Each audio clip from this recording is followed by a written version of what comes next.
Welcome to the Tiverton, I'm going to talk louder, tell me if it's too loud, Tiverton Town Council on Monday, January 14th, 2019. For those that didn't join us or see us at the last two workshops we had, Happy New Year. And we will start with the Pledge of Allegiance. I pledge allegiance to the flag of the United States of America, and to the republic for which it stands, one nation, under God, indivisible, with liberty and justice for all. Madam Clerk.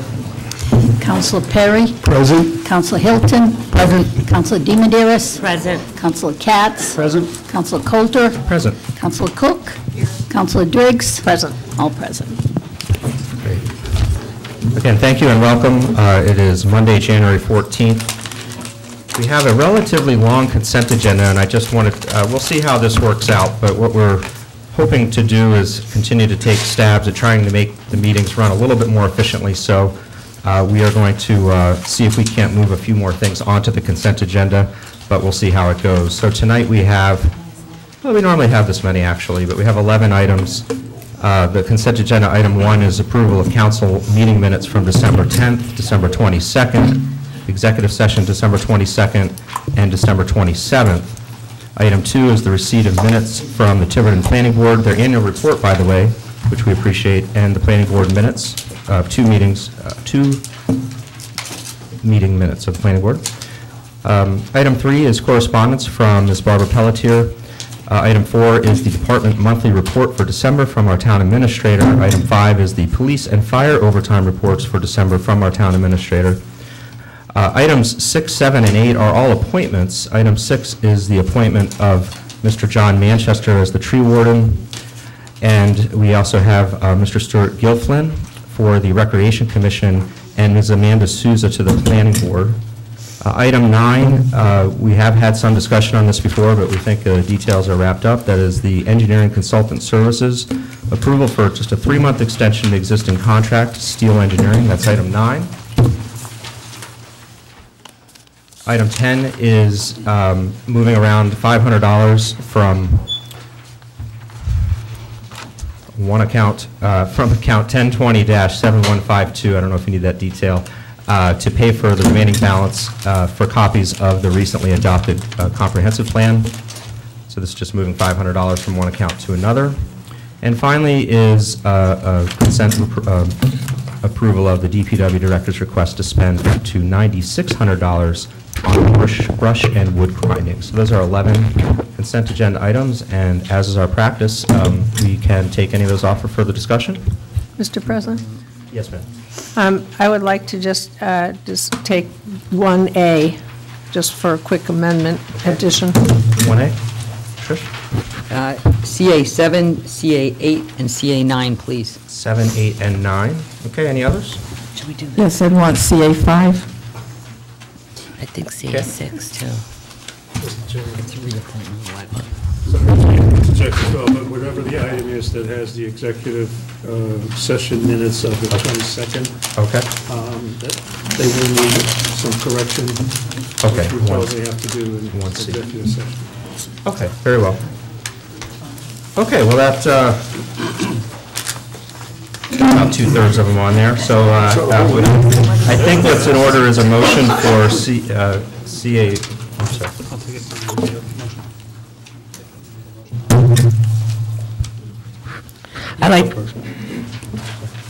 You make the motion. I'll make a motion to approve CA1B and D, CA2 A and B, CA3A, CA4, CA6, CA10, and CA11.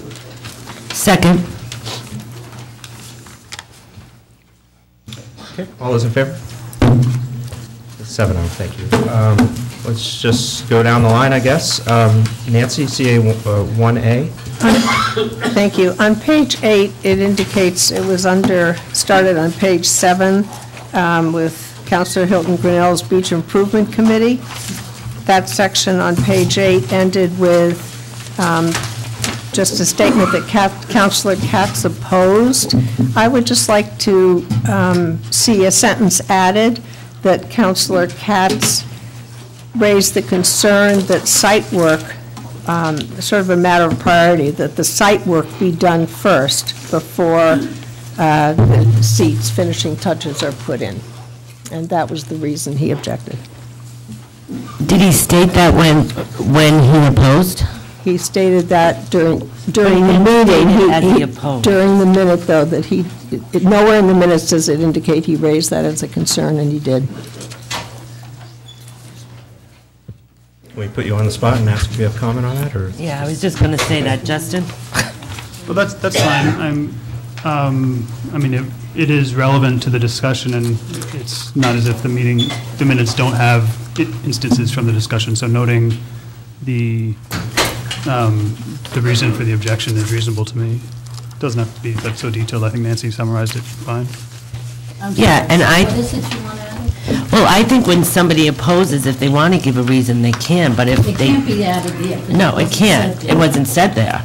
It was said in the body of the meeting of the minutes, and nowhere does it indicate that the question was raised by Counselor during the discussion. Counselor Katz raised the issue that maybe site work should be finished before seats are put in. Is that what you're saying, Mr. Katz? Site work should be done before seats? Yeah, that's a fair summary. Nancy, should you listen to the tape and see if that is indeed what's said, though, before you just take... Yeah, I'll listen The to word tape for and it. I'll try to put that in the body somewhere. Mr. Thank you. President? If we're going to turn the meetings into transcript, I mean, then, if we're going to say, somebody voted against something, and then they want, I disagree with the site work comment. I mean, so should I then say, well, I want my comments rebutting the issue in there? I mean, Yes. I guess if we're going to do this, I mean, I don't... And it has to be verbatim if that's what we're going to do. If we just can't quote one person, we have to put verbatim then. I can't verbatim minutes. Well, that's what I'm saying, though, and that's what I think Trish is saying. There should be a rebuttal to his objection, and that should be put in there, too, and everything that was said around it.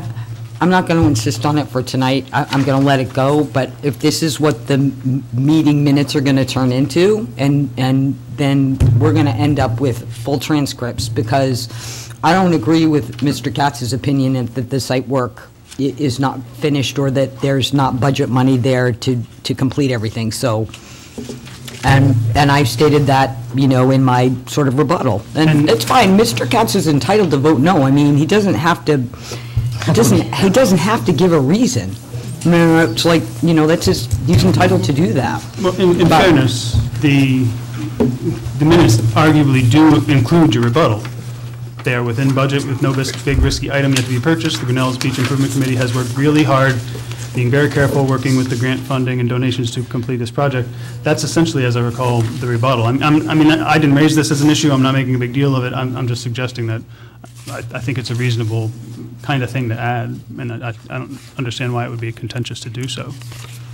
Well, only because if that is included, then it should be verbatim minutes then. Everybody's discussion should be there. Everyone's statement should be there. That's what I'm saying.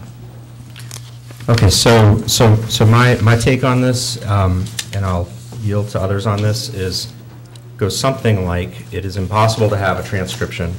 These minutes are already much longer than I normally, than you often see, and all of our meetings are, I think, other than perhaps workshops, are videoed. So, but having said that, if anybody wants anything in the minutes, then they should just be able to add it to the minutes, and if there's an objection, then the objection should be added to the minutes. So what I think might make sense is just to hold it, and anybody that wants to say anything, send it to the clerk, and then come back on the consent agenda next time and see how we do. We could approve these as amended. But there is a balance, and I think that's, it's... I'm not going to add anything else to these minutes. I think Tiverton's got bigger issues to deal with, and the council has bigger issues to deal with than how the minutes are written. So I'm not going to add anything to the minutes. If other people want to add things to the minutes, they should do it, but I'm not going to. Yeah, I think, and particularly focus on things that are incorrect Yeah, I mean, there's always going to be things that are missed, but we really want to be on patrol for things that are, there's a lot of work here. Our meetings are long, so these inevitably happen. So is that okay to hold that? We can vote on Is this. that, are you sure? Are we okay with that? Okay. Are you okay with that? Sure. Okay. Yeah, I think we can just approve them, subject to that correction as Thank the you. Clerk and Yes, I would like and that in Nancy there. determined. Thank you. And if, by the way, you see them again and you don't like it, we can reopen it again, so. Second with discussion, though, I just think what Trish said is if we put everybody's comments in here, it would be verbatim, and maybe we should just be a little more careful in critiquing these, and as long as the point is there, then I think, as long as it's not an error, then I think we should be a little bit careful on how we're going to make Nancy do this. Feel free to disagree with anything that I say. I don't know if it's I'm just trying to see if there's any reference to the standards for including the Everything. minutes or not, but to see if that helps. We have the tapes, so. Okay, so it sounds like we're going to move to approve these, subject to that small correction or addition. It's not so much a correction as an addition. Is that fair? Okay. Can I have a motion for that, please? Nancy, is that your motion?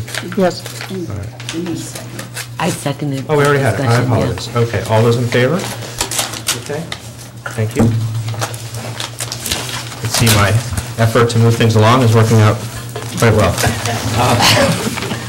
So, again, I'm going to put our new solicitor on the spot. My understanding is that if the correction to an executive session minute is close enough or easy enough to describe, that we can do it on the fly, but if it's in any great detail, then we probably do need to handle it in some other forum, or how we have a proposed edit to an executive session minute. How would you like to handle that? I think without seeing it, it's hard to judge Okay. I mean, if it was just a question of how it was, reflected on the minutes themselves, some correction or citation to a case name or something like that. Well, I don't know that we can add it to this executive session, though, for discussion. I don't know that we can. It sounds like maybe you should just talk about it and come back to the next meeting.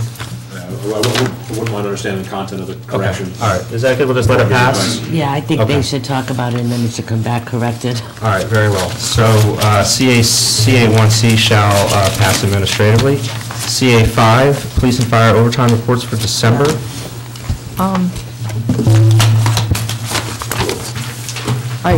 It's just something that I thought would be helpful. I get the police and fire overtime reports. Hopefully, what I'm going to suggest isn't more work for the chief. I hope not, chief. When I view the monthly overtime reports, I don't have anything to compare it to. I was just wondering if I could have just beside it, or a plus or a minus, month to month, if I could see, September, October, November, then I can put it in perspective as to where we're going with that. Makes it tough. I can put it any way you want. I mean, I give them to you every month. I can put them, start a list and put, last month's and then this month's, and then next month's I'll put those 2 months and next month's. I mean, I'm already giving you that information. I don't know exactly how differently you want it. Really, am I missing something? Because I have the January report. It's, No, you have the November. Well, you don't have the January No, report yet. It's That's dated January November. is it, what is it? But it's November. Yeah. December, okay, December. Right. And it's just, just says how many for overtime. I don't, where's the heck of this? If I may, Mr. President. May I? Oh, yeah, Okay. okay. I think what the chief is saying, and I agree with it, that you get these reports on a monthly basis. It's relatively easy to put them next to one another and compare them. it also is, you can probably tell, a fair amount of work that goes into these reports. Not that it's impossible to do it in a spreadsheet or anything, it just means extra work. And the question is whether you want that, or you can just save your monthly reports and compare them. I can put it in Excel. And I don't know if it's going up or down, I gotta, I Just look from, but you could look from month to month. So maybe, do you But I don't know if want it's- to work on that offline? Is that Yes. good, or does anybody else have? You can certainly come to the office. I mean, I can show you anything you want, or I can put it in any format, whatever would be easiest for you to understand it and see it. Okay, all right, all right, as long as it's not more work for you, I just don't want to make more work for you. I won't say it's not more work, but Okay. Bruce, if we're going to be honest. I'm trying to remember, I think there's already been a spreadsheet that the former chief did. I think he did it as a spreadsheet. I'm not sure. I because followed- this is a different format, but it was done a little differently, but I... Was it? Because I looked Yeah, in October when I first took over. and it was I done this way? Okay, followed his format. okay. I mean, why, Yeah, I might be wrong. Reinvent the wheel. I might be wrong. but, I mean, I can do it any way that's easiest for you to understand, for sure. All right. And what about the call, the run reports? Is that, I mean, that's basically the same format as that, as the overtime, with a little bit more information, because there's more information to share with you, but No, I think that's okay, I just the overtime one? overtime and I don't, I'm looking at this and like, I don't know if it went up or it went down, or 6 months ago, I don't really have those reports, because I just started, so I don't know. Okay. Just want to keep the town administrator in the loop on that, or do you want to meet offline and, is that good? Is that okay with everybody? Okay. The three of you, I meant to say. All right, thank you, Chief. All right. Thanks. We need an approval. Are you comfortable accepting the report at this time? I am. Okay, great. Was that a motion? I accept it. Beautiful. That's my Oh, that was a motion from Tana. May I have a second, please, on CA5? We have a second. Any further discussion? Hearing none. All those in favor? Great, thank you. Counselor Hilton, 7, 8, 9, any order you'd like? I'm going to do 7 and 8 first, and 6 is a little related, but I'll explain why I didn't pull that one. So the council has a written, adopted, published policy on board and commission appointments, and that policy requires us to interview people before we appoint them. So I'm all for, expediting things, but to appoint people through the consent agenda would be a violation of a written, published, adopted council policy, first of all. And secondly, I don't worry about reappointment so much, but I would never feel comfortable, for example, appointing somebody to the planning board or the zoning board or any board that had sort of, a judicial authority or the ability to write legally binding decisions without having interviewed them. So I'd certainly like to get candidates appointed, and I'd certainly like to consider these folks, but we'll be in violation of the policy if we do it this way. Trish, I also think the policy says that we don't appoint someone until the following meeting unless we decide to Unless we override. decide to override that, which we have the ability to do. So my view is that the prior policy doesn't bind this council until we vote on it, but I'm happy to follow it. I don't think if that's you- true, though, as, I think a policy that any town council voted prior to you, the only way to not abide to it is to change it, but these are the policies that stand until the change is made. I'd like the lawyer to give me an opinion on that. Yeah, I don't believe a prior policy can bind a future council. I think only an ordinance or something, that's been codified. But it was a in that manner. voted on policy. I like right? the policy, I wrote the policy, I think. so- Right, you did, Rob, by the way. Or at least a version of it. So, would you like to do interviews tonight, or do you want to carry forward, or what's your pleasure? I would be happy if the applicants are here to do Okay. the interviews tonight. I think that this is what's published, this is what is published on our website, this is what any applicant who wants to apply is going to see, so I don't think that we should deviate from it unless the council decides to vote to change the policy or eliminate it. I'm happy to do it, just so everybody knows, in case they don't, that the standard practice is that if you're a reappointment, you don't have to come for an interview. If you're a new appointment, you are supposed to come and interview. Normally, the council has a procedure where they interview one meeting and then make the appointments the following meeting, although the policy gives us the authority to take a vote to override that procedure and actually appoint somebody that evening. So I'm okay with just doing a straight reappointment on the tree warden because it is a reappointment. I don't even know if he's here or not. And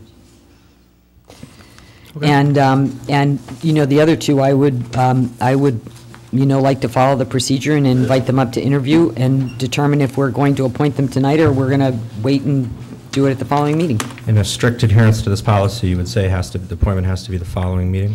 And it's, no, because the policy, We could waive it. we can waive that. We could waive it by taking the vote. Procedurally, we've waived it by taking the vote. So if there's only one applicant and you're pretty sure it's a good applicant, you just vote to waive it and then appoint them. And here on both of these, there's 2 vacancies, so it's not like there's even one vacancy and one applicant, so there's still another vacancy for. Right. Well, why don't, I don't know what Plus order, the though. We're in fact the that middle of the vacancies, we're in the middle of the consent agenda, so I don't know if we would have to, No, we could do it now. can we do it now, or do we have to amend let's do the it. agenda to No, do let's it? do it. Yeah. So, Stu, I think, yeah. Do you wanna- should we start with the tree warden then, though? If I could, Yeah, We already, when- we didn't. Oh, fill we that didn't, out. that's right, I didn't tell the tree warden, never mind, he's all set. You may just want to move, if this is the way you're going, just for the record, move to take the items that were removed from the consent agenda in the order that they were outlined in the consent agenda, because otherwise they would go back to the regular order. Sorry, This will be recreation. did that mean we should take up CA 9 and then come back and then move CA 7 and 8? No. You can simply move to take them in the order they're in, listed in the consent agenda, on the agenda, but not in the regular order that they would revert to having been taken out. Does that make sense? yeah, so in other words, Yeah. taking Okay, Joe understands. So if they were. That sounds like a motion. If they were taken out, out of order, Without a motion, they would be moved down to their normal spot in the agenda. So if you'd like to take these in the order they're listed on the sheet, you should move to do that. So make a motion that we take them in the order that they're listed on the consent agenda. What he said. Second. All right, all those in favor? Aye. Great, okay, so we can have the candidate. So we go Great. number 7. Number 7. Yes. If you'd like to sit here, the competition is not fierce, so we'll just, Yeah, anyway. maybe I'll just open up if you want to just give us a brief background of yourself while you're interested, and then we'll open the floor. Sure. Thank you. So, Recreation Commission for me, first of all, Stu Gilfillan, 5 Highland Road. This is something where my skill set and my interests sort of intersect. So I have 2 small children, and we don't have a playground at the moment. So for me, the opportunity to be involved in an organization that not only will be focusing on helping to replace that, but also focus on events and activities for the town, I think is something that really fits in line with my interests. Professionally, I'm the Director of Education for the United States Sailing Association.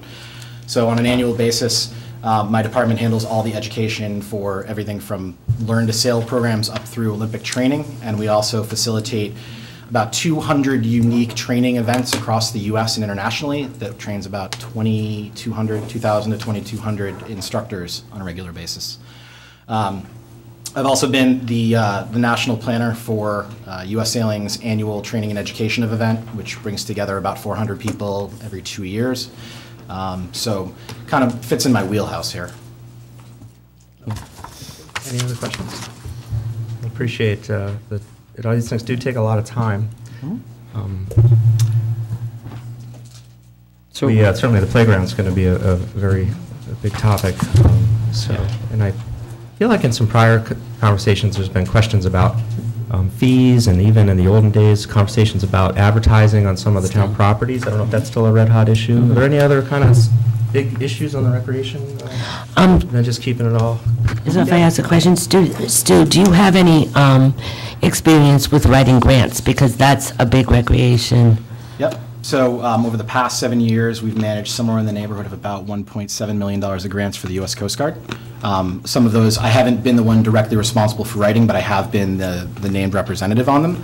I've written other grants to the VA as well. So again, sort of fits in my wheelhouse. That would be very helpful skill for the Recreation Commission. Anybody? Mr. President, I'd make a motion that we waive our normal procedure to appoint this evening Stu Gilfillan to vacancy on the Recreation Commission, a 3-year term to April 15th, 2020. Second. I won't be accused for not following a policy that I wrote 10 years ago. That's okay. We have multiple vacancies, so I'm very comfortable with that. Is there any objection to that waiver and an immediate appointment? Okay. Thanks for signing up. We appreciate all the hard work. All those in favor? Yeah. Okay. Thank you. Congratulations. Thanks again. Welcome aboard, Stu. Welcome aboard.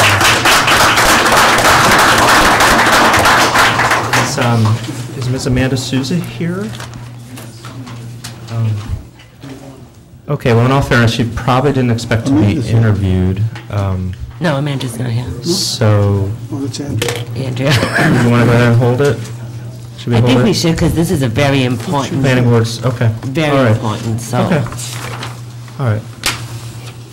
Maybe Madam Clerk we could put it on the next agenda, and Madam Clerk could reach out to her so she could come? Okay, very well. So that'll administratively pass with no action taken, with consensus to add to the next agenda.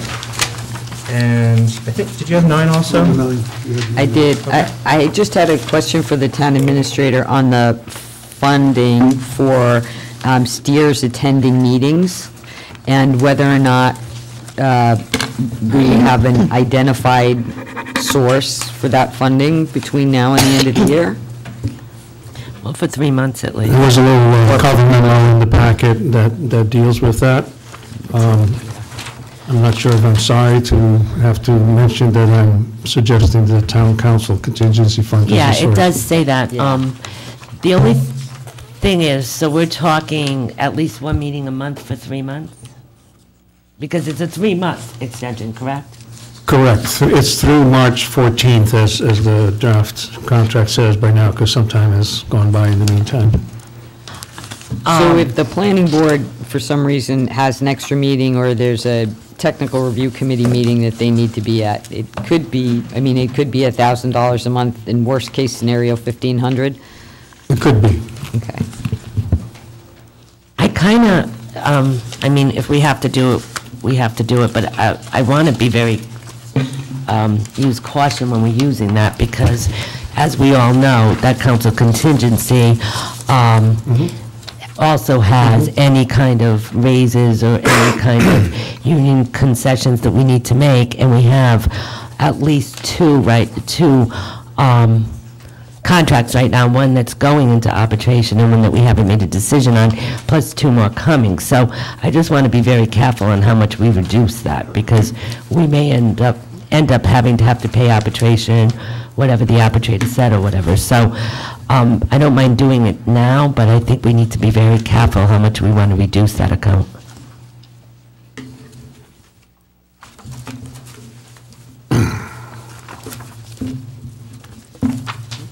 If everybody's, I just wanted to make sure we're comfortable with that, the potential amount of money, and that we're comfortable that we can fund that.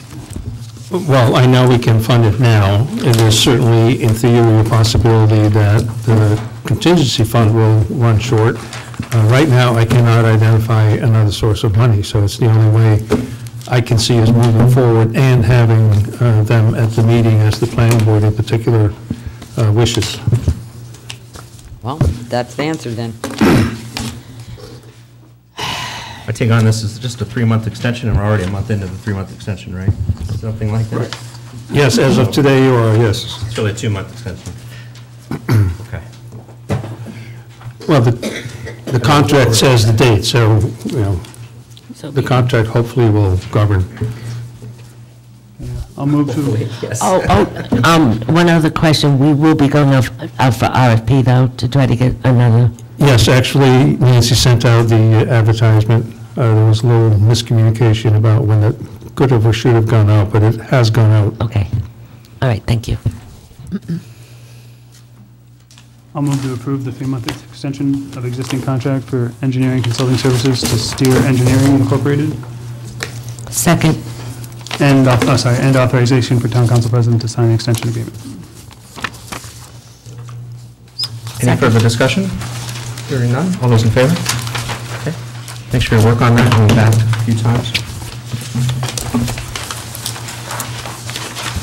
Okay. That was the consent agenda. We now move on to our open public forum. We have 2 individuals that have signed up, or actually I should say 3. Coming together is Ms. Kelly Levesque, our town sergeant, and Ms. Sally Black from the school committee. Take it away. Project Purple Week, I should say.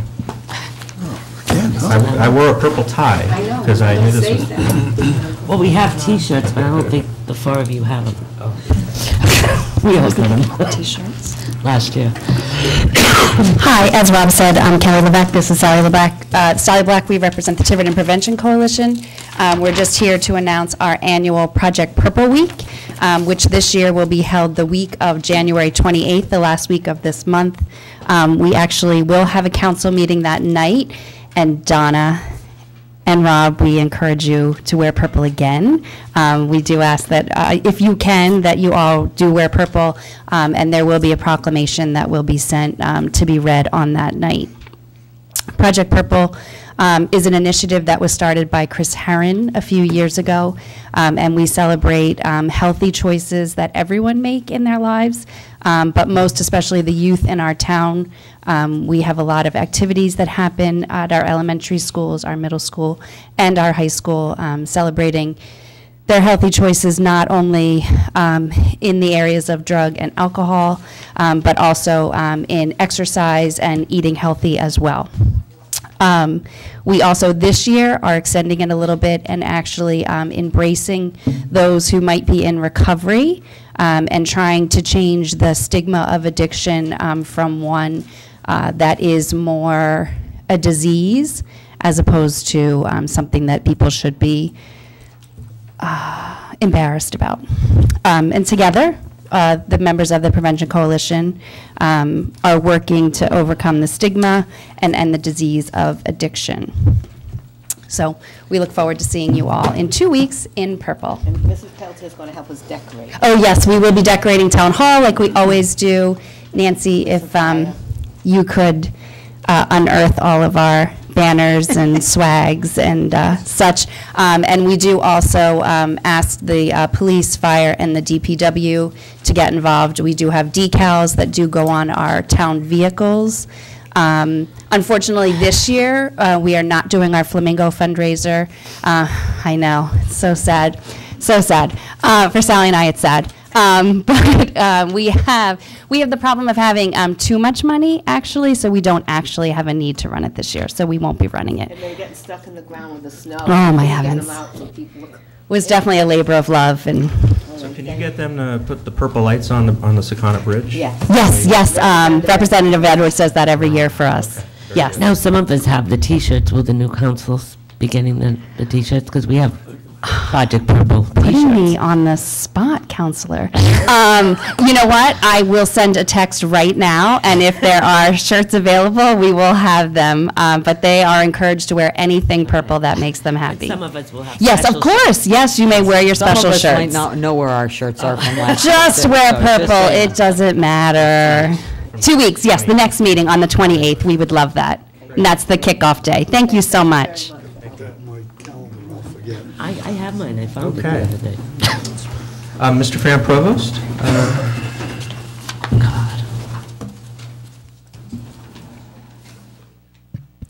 And this is a follow-up on the request for consideration of a proclamation relating to well, I'll let you describe it, sanctuary status. It's not a proclamation, it's an ordinance. I'm here just to keep my face in front of you folks. Last time I was, not the last time I was here, the previous time I was here, somebody said it was unconstitutional, and somebody said it was against the law. Against the law leaves out the ability to change things. That's what the ordinance is for.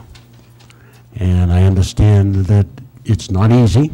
I understand the chief of police is probably the man who's got most input into it. And believe me, I don't often get up and speak, but I think this separating children from their mothers and fathers is totally unacceptable. And it should never have happened, and if there's a way we can put our names behind that, the state has put their names behind it, the union for the correction officers have put their name behind it, over hundreds of other towns and cities have put their name behind this idea, and I hope we will too. And I thank you very much. Just a little bit of a preview for a future agenda item, but one of the things that we're suggesting is that we tentatively assign agenda items for a quarter at a time. And so, as I assured Mr. Provost at a prior meeting, I would personally see to it that this did come up. It will come up before the council at some point in the first quarter. I tentatively see that happening in February, depending on how much time we put on the budget workshop. But we'll talk more about that scheduling effort a little bit later tonight. Okay? I would like to add something to this, but if it's going to come up in a future meeting, I will save my comments for that. It definitely will, yeah. I do have some experience. I grew up in a city, in a town, mostly out of refugees, and I think I have something to offer as a Okay. side. So we're in open forum. What I'm promising is that this will get a full agenda item at, I think, one of the February meetings. But what I'm hoping to do is, instead of going meeting to meeting, sort of taking things as they come, that we try to plan out a quarter at a time. We'll see how that goes, but I see this coming up at some time in February, most likely. Okay? So we haven't forgotten about it. Okay, so that closes out the open forum, and we are now on to, we go right past B, C, D, and E, financial business. We have 3 items with the town administrator. John? Thank you. We've had a bit of discussion so far. Actually, I want to distribute this with apologies for doing it at a late time. It came in this afternoon from Labor Council. What has happened in the interim is that, first of all, the council president had raised some questions about primarily the form of contract that was being used, and I decided to try and answer some of those questions with the help of Labor Council, Tim Cavazza. Labor Council agreed that most, if not all, of those issues were legitimate issues and that they had been addressed in other agreements that his office has worked with. He ultimately provided draft language to replace some of the language in the existing contract, and that was reviewed by Council President, Councilor Katz, and myself, as well as I checked with Dave Roberts whether he would object to any of these changes. My take on it is that these changes, which are not everything that Rob asked for, got addressed necessarily as it was originally suggested, but the changes that are being proposed here, I think, make this a stronger agreement that can easily, and this is the other point that I wanted to stress, instead of having to go through this each and every time a contract comes up, we might be able to just agree to this, or you might be able to agree and go forward with this contract so that we can use it in future cases. As we know, we have lots of other contracts coming up with department heads. Mr. President? First of all, as a procedural, I think it's unacceptable that we just received this just now. This was not in our backup packet. We haven't had a chance to look at this. And I don't think we should be doing this as a practice because it's really not fair for us to make a decision like this without reviewing it. I know I review the minutes, the meeting on the weekend before, and I look at everything that I'm supposed to approve, and I think that to give us this at the last moment is unacceptable. But because it's here, I'd like somebody to go over what the changes are, because there's no red line to show me what the changes are, and I'd like to know what they are, please.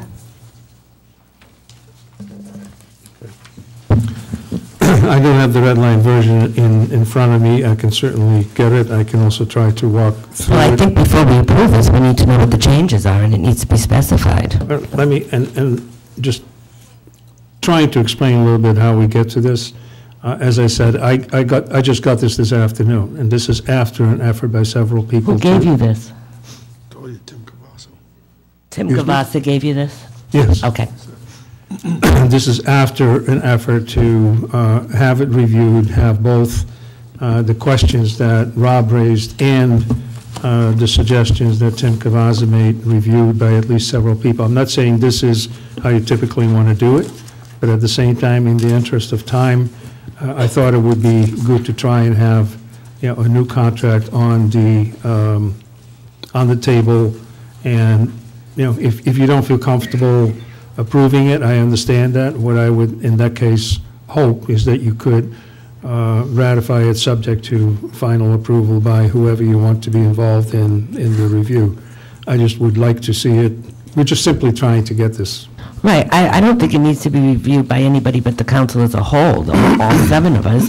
And I think we need to know where the changes are, and I'd feel comfortable if you just outlined where the changes are, so I know what I'm approving. That's different. We have an agenda item for this later. I don't know if you're, and I know you're not wearing the bullseye on the labor piece, but. Well, if you want me to, I can print out the red line version and go through it, but just not, I would need to take a few minutes. Has Mr. Roberts seen this? He's here. Does he have any objections to the changes?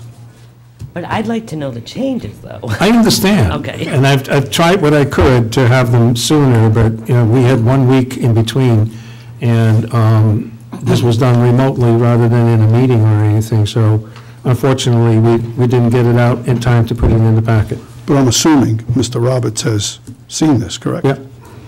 So, we should. I don't mind going through it, but I just would need to get, I does he have apologize any again. questions or any I probably concerns? should have had the red line version here If you with just me. want to tell me what the changes are, I'd feel Well, I don't, comfortable I voting. probably need the red line version Okay. as well. And again, this will come up later, but we're suggesting a policy that we get a 3-month, so we're catching up, and that's great, and I appreciate all the hard work that the town administrator and council, and also that the department head also did on this. And I think in the future, to your point, we'll be seeing these in advance. And also, one thing that I feel good about is that the form of this contract is not the same form as was the planner one, and I had some concerns with that. So when we took some time, and I'm happy to monologue a little bit as well. I don't know how much time you want to spend on these details with our two. May I ask a question? Yeah. Now I'm really confused. So, who worked on this contract? Tim Cavasso.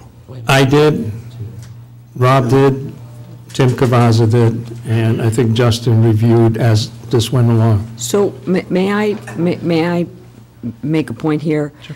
When this was pushed back at the last meeting because you wanted time, that we should review this, there wasn't a council discussion other than the only thing that I remember being brought up was the 3-month issue.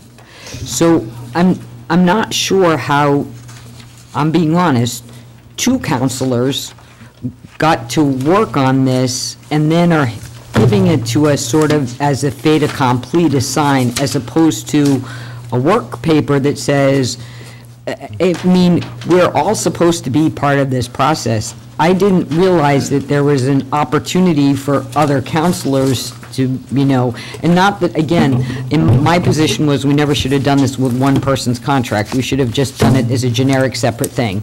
But it doesn't feel right to me that some counselors participated in amending a contract without a vote of the council or a vote of the body, and other counselors If I didn't may, participate. If I may, the perception could be raised as if I, for example, selected counselors selectively. That is absolutely not the case. What we had was that comments were raised about the draft contract that I believe warranted a review by Labor Council, who is an expert in these kinds of contracts.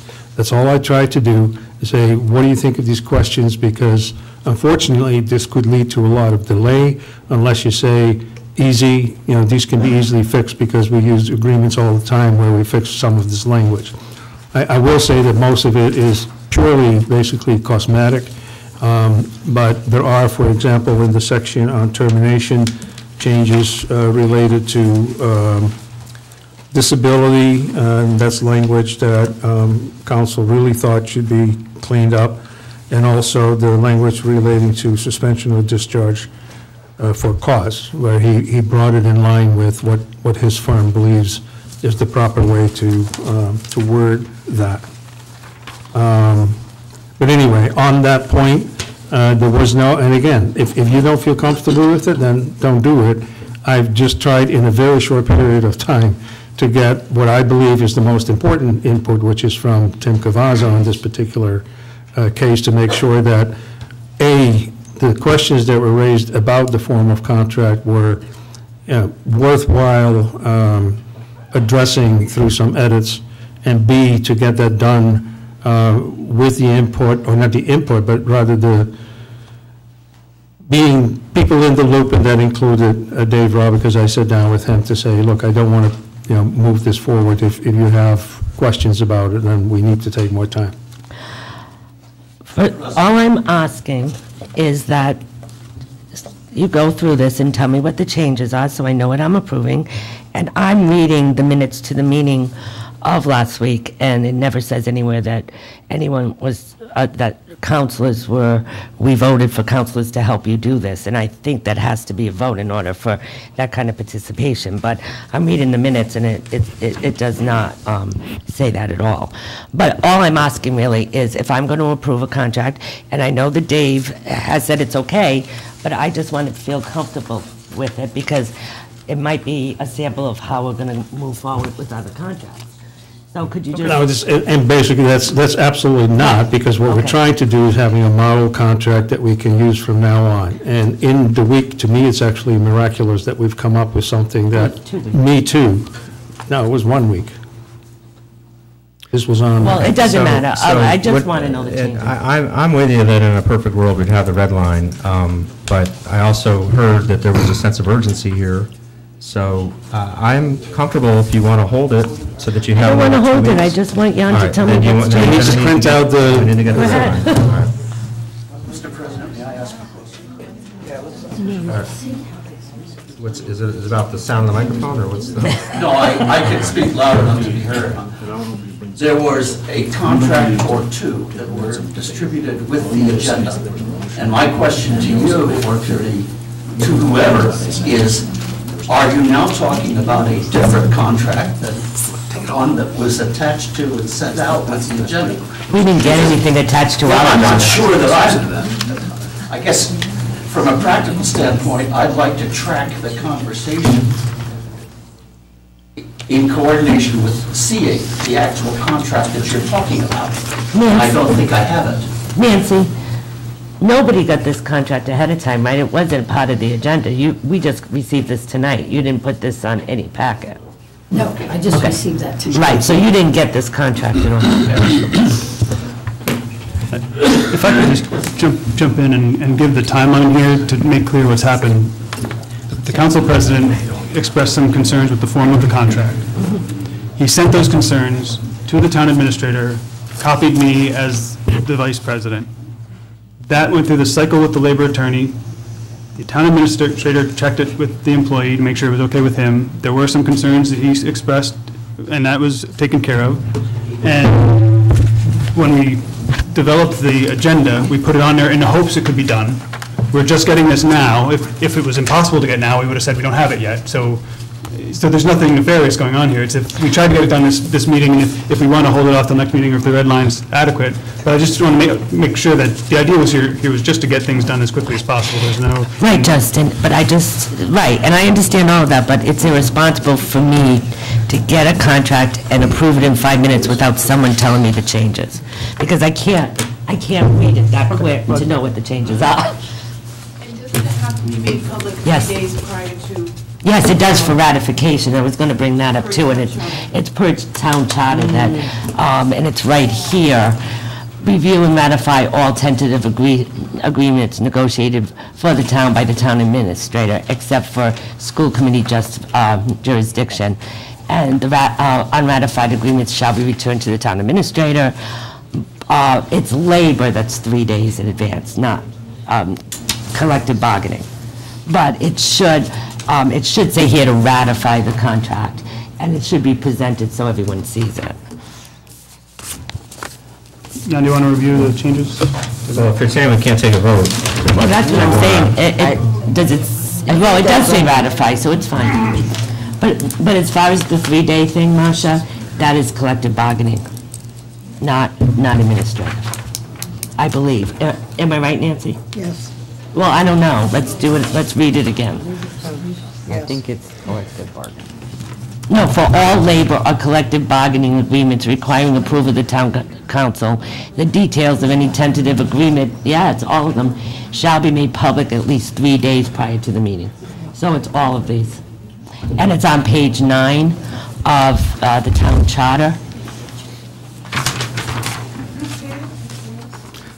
Okay, so it sounds like the right thing here is, and I'd like to again give credit to the town administrator for trying to get this done, but it sounds like this needs to hold. And Dave, I feel really bad because I would have approved it last week, but Please don't. the thing is, If I may, considering that involves me, I don't want any town councilor to feel uncomfortable with making a decision, so I have no issues whatsoever pushing this off. But meanwhile, Rob, it would be helpful if you just went through the changes, so I'll be prepared for next time, if that's okay with you. Do you want to do that now, or do you want to do that where it's on the agenda later on? It's up to you, whichever way you want to do it. I'd be in favor of doing it now so we can Yes, so we can review review it it. for the next meeting. No, Okay. if you don't mind. Okay, I'm happy to tell you what my list was, but I think it's more important to hear what the town administrator and labor council came up with, which, but I'll yield. Okay, as I said, a lot of this is somewhat cosmetic, beginning with the first change, which is in section 1 term. The word extension was removed from before contract, it's just contract. That actually helps it be a model contract for not only extensions, but any employment contract.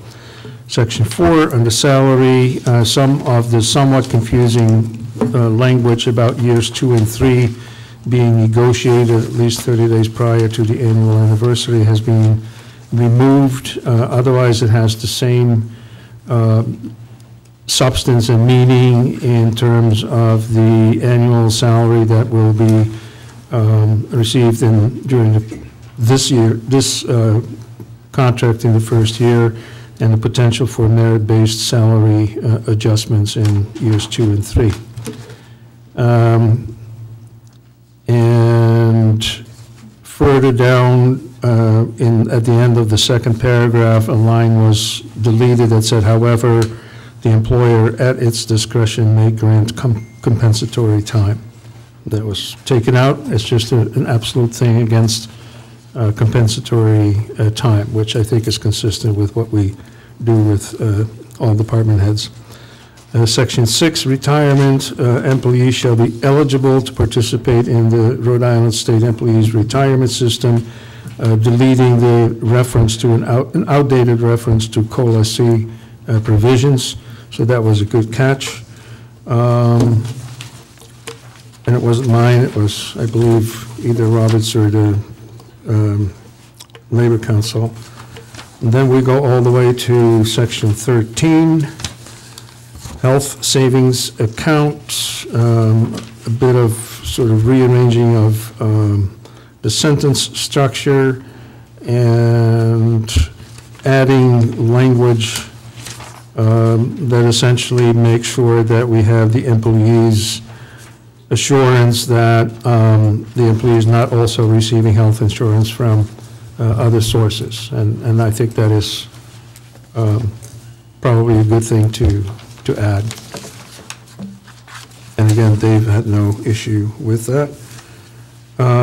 In termination, Labor Council actually provided 2 alternatives for the section dealing with disability, and I suggested that the alternate language was actually the better language because it conforms to current practice that we have, and that was agreed to. Discharge for cause, there's a definition, or there's a sentence that explains what cause includes but is not limited to, which is really not any different from what we had before, except that it makes clear that any felony, not just a felony, which makes it a little, but for lawyers, that makes it puzzling. Other people think they know what it means, but. And then adding any reason consistent with a section of the town charter that applies to that particular issue. The section on severance package has been deleted. Section on town property was added simply to reflect what is already standard policy and practice, that when people leave, they return any and all property that belongs to the town. And also a section inserted about the employee's obligation to keep all confidential and proprietary information in strict confidence. Extension of contract, section 19. I think we had some discussion about that. It was thought important to put in, I believe it's a given anyway, but it's now explicit. The employer shall have sole discretion to determine whether to offer the employee a new employment contract. I feel I have to add that similarly, the employee shall have sole discretion to accept or deny or refuse, but that's just my opinion. Section 20, notices, that was added to provide a more formal, and we need to insert the information for David there. Additional new sections are the waiver, which is also standard for most contracts, that if a particular section doesn't work or cannot continue in effect, then that doesn't mean that the others, well, maybe I'm reading this wrong. Someone else can explain what the waiver provision. And choice of law is also a standard one that Rhode Island law applies. Again, I think it's sort of understood, but it's not bad to have it explicit. And finally, entire agreement modification, that's a standard provision in contracts as well, that you can't look outside this agreement to figure out what it means. The agreement speaks for itself. Who can explain waiver? I can offer that. I don't understand it either. So waiver is a typical contract term, a boilerplate provision that we would put in most types of contracts, including employment agreements, which simply says that, in this case, if the town chooses not to enforce a right under this agreement, so for example, if it doesn't fire somebody who does something bad and instead gives them some other penalty, that doesn't void the contract, or it does not mean that they are going to waive that same provision every time in the future. So it allows the town a little bit more flexibility than they might otherwise have under the black and white language of the contract to deal with things as they come. There's one other issue I want to highlight. This version of the contract says that the average hours per week are expected to be 40. The existing or older contract said 37 and a half. I thought that Dave was the only one that had the 37 and a half. No, they all do. And I was wrong. So, and I felt that that was probably, something that had been, not bargained for, but something that had been negotiated as part of the contract. So my preference is to let it go back to 37 and a half. And if at a later date, anyone feels that it would be better to have consistency across the board and go to 40 hours, that's that can be done then, but then there would also be discussion as to, is that adequately compensated or whatever. I think the other thing that I believe Justin pointed out at one point is that 37 and a half without lunch, well, it's sort of the lunch hours are the difference, essentially, the half-hour lunch hour, so there's really no real difference. So. We've discussed this a long time ago, why 37 and a half. We like to repeat It's a ourselves. boredom. Well, it was a few years ago, I don't think any of you were here. And again, my apologies for, I guess, creating the confusion. You know, there was no intent to somehow go under the radar or to only work with a select group of people. It was just trying to make sure that the issues that were raised, that they deserve to be addressed, and do that as effectively and efficiently as possible.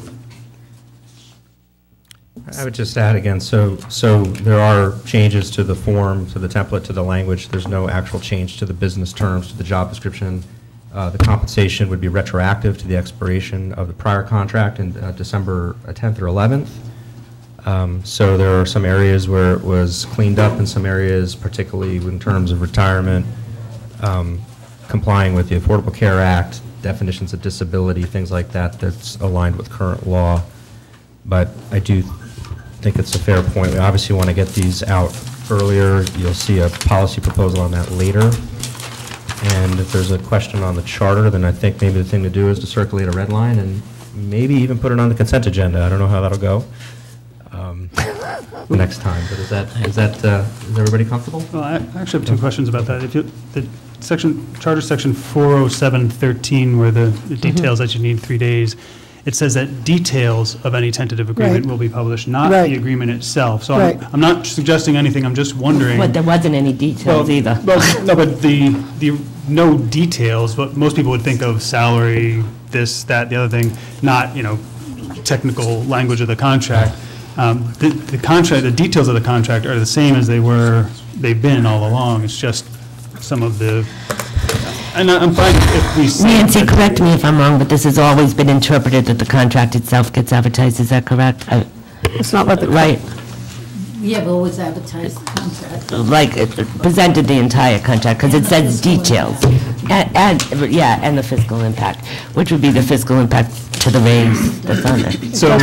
So what you're saying is when we didn't approve it a month ago, we couldn't have approved it anyway, because the details hadn't been? No, it was in the packet. Right, but I'm saying that those details have not changed from that version to this version? But the contract itself has changed. No, I'm just. All right, and I mean, really, I'm not going to argue this. All I'm saying is that I think the public has a right to see it, and I think the council had a right to see it 5 minutes before we had to approve it. And I'm not going to argue with you on every single point, but it's just not being open. I mean, if a council has to decide on something, I am not going to approve something I see 2 minutes later approve it, I'm sorry. And it's just irresponsible. And I also think that the public should see this before we could discuss it. And I'm not arguing anymore, I'm just saying. No, I wasn't arguing, I was just asking the details of the charter. And if you read this, it would be interpreted that this is how it's always been interpreted. This goes out with the packet as we receive it. The other question I have is since it's just approving something like this, and this has never been done, kind of out there question, but could we have technically have a meeting on a conference call to do the technical approval with after 3 days' notice, or, is that not allowed? If I may, I believe the section that Councilor DiMedeiros is referring to is subsection 13 of the council authority. And what it says is that the last piece of this, for all labor and collective bargaining agreements requiring approval of the council, which this is, the details of any tentative agreement shall be made public at least 3 days prior to the meeting. So the question is, what does the details mean? And if the council was to decide that details meant things like salary, term of contract, the substantive components that were presented at the last meeting, I believe. I wasn't counsel for that meeting, but I listened. And I believe all those items were actually referenced, and the draft contract was submitted at the last meeting. If you deemed those to be the cognizant details of the contract, then in fact they were submitted some number of days ago, more than 3. and the form of the contract, may be less relevant to this statutory requirement. I disagree with that because I think that the details have changed a little bit in this. Why don't we just make this easy? Let's hold it. I want, we want to get it right. As the employee's under 120, I said this at the last meeting, he's under a 120-day extension. And I know, other than those that have some kind of political stunt to make, you've heard it from every single person here that we want to approve the contract. I don't think there's any political We've tried stunt. to approve it, make it better. Excuse me. We've made it better, and there's been a lot of good work that's gone into it, and the employee, to his credit, has also helped move it along. So why don't we let it pass? I'd like to make one more. We'll do a red line. We circulate a red line to everybody. It goes on the consent agenda. And as we try to make these meetings more efficient, if you know you're going to have a problem with it, then if you can, I know it's never the time, but try to send a heads up to, not to each other, but to Nancy or to Jan, and say, I'm going to have a question about this. I might have a question about that. You're not required to do that, but that helps make these things go a little bit faster, right? So can that work for this? Mr. President, can I just also add, just for clarity, what I don't want to leave the council with the impression I don't want the council to leave with is that if for some reason between now and the next meeting we change the date of execution or we change typos that we find between now and then, you can certainly deem those details to be irrelevant to your statutory requirement here. I would think you could probably consider many of the changes that were made irrelevant to the statutory requirement. It's your discretion. Now, I don't say you have to approve it. I'm just suggesting that you don't want to hold up contracts over minor changes going forward. Right, but if it's in the packet with anything you decide in the next 2 weeks, it should be given to us. And I encourage you to support the 3-month warning and advance notice policy that we've proposed going forward, but we're moving in the right direction. Did you have another comment, or can that? Well, again, I sort of want to say I feel bad about this because I think that the concerns that are being raised are as legitimate as the concerns that were raised about the contract. And that this obviously, is not the way to do it because it is just asking for complications and, people saying what's going on here. And that was the last thing on our minds. As you know, I actually raised a question this afternoon whether it was under the circumstances the right thing to do to go forward or to have some conditional ratification instead. I wish I hadn't even suggested that. I do agree that, the concerns with the appearance of this, and by the way, I'm a recovering lawyer, so I go with the plain English of these things, and when it says detail, most people know that this is not detail, what you received prior to the meeting, and we ought to keep it simple. Okay, so I think the plan is red line to the whole team. Do you have any other comments that you wanted to add to? So we've covered that agenda item already. Okay. And then we'll just, and then whatever the details are, which historically we have published the contract. I mean, I suppose somebody could go through this and create another document that has the details, but it seems to me like the easier thing to do is to make the contract available at least 3 days before our next meeting so that we're in compliance with the regulations and that we can finally vote to give Dave a contract, given that he's been very patient about this. So do we need a motion to continue it? I'll yield to the solicitor. I don't think we need a motion on a consensus administrative item. I don't believe it's the kind of thing that needs to be continued. If you put it on the next agenda, it'll be on the next agenda. Okay, on to the budget. That could be a quick one. It's in front of you. It has, for better or worse, quite a lengthy transmittal letter, which I don't think you're going to be able to digest very quickly necessarily. I do have a deadline of submitting this no later than January 15th, and this is the best I could do to get it to you before that deadline. So I expect that you will need time to read it, others will need time to read it. This goes at the same time to the Budget Committee. I am convinced that it will generate, quite a few questions and hopefully some healthy discussion as well. Just in general, I think I found it important to use the opportunity to put on the radar those things that we need to start acknowledging in this town in terms of capital needs, in particular, that need to be at least addressed as in considered and debated and what have you. And I believe there's actually an opportunity to address those needs and fund the things that are mentioned in what is now a new capital budget without impacting the tax rate. And I hope that when you have read this, that you agree that at least the case is being made, and it will require, as I said, a good amount of healthy discussion. I'm going to be boring again, but we just received this evening, another example that I would really have liked to receive this early, especially the statement. Also, I'm wondering why... But if I may, it was not put on the agenda to be discussed or acted on. It was just as an opportunity to... Yeah, but we're voting for it to go to the budget. No. It was submitted in accordance with the charter. And so now the question is, how the council wants to proceed in terms of having additional discussions, meetings, what have you, to take action on it at the proper time in accordance with the charter. That's all it is. I didn't think it made sense for me to have a council meeting the day before the deadline and then wait till the next day anyway to put it in the mail. I'd like to ask the town solicitor, and I'm sure he's going to interpret this a different way than I do. 301A2 says town administrator prepare and submit a preliminary municipal budget request excluding the town clerk and treasurer, blah, blah, blah, to the budget committee. And then if you go to 40713, town council duties, review and ratify, no, I'm sorry, it would be 3.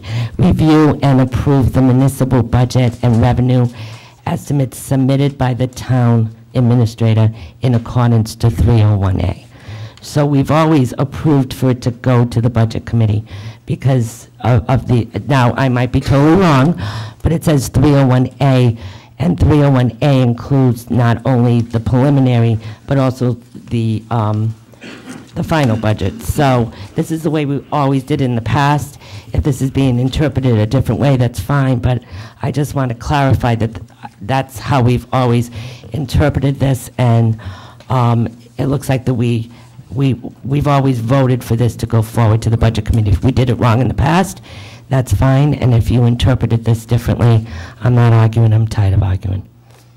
If that's a question to me, I think it's I think it's my reading of this, to use Jan's phrase, some plain English, I guess, is that it is an administrative duty of the administrator to submit that to the council and the budget committee, and then you have the other deadlines which are laid out here in which to react and respond in terms of...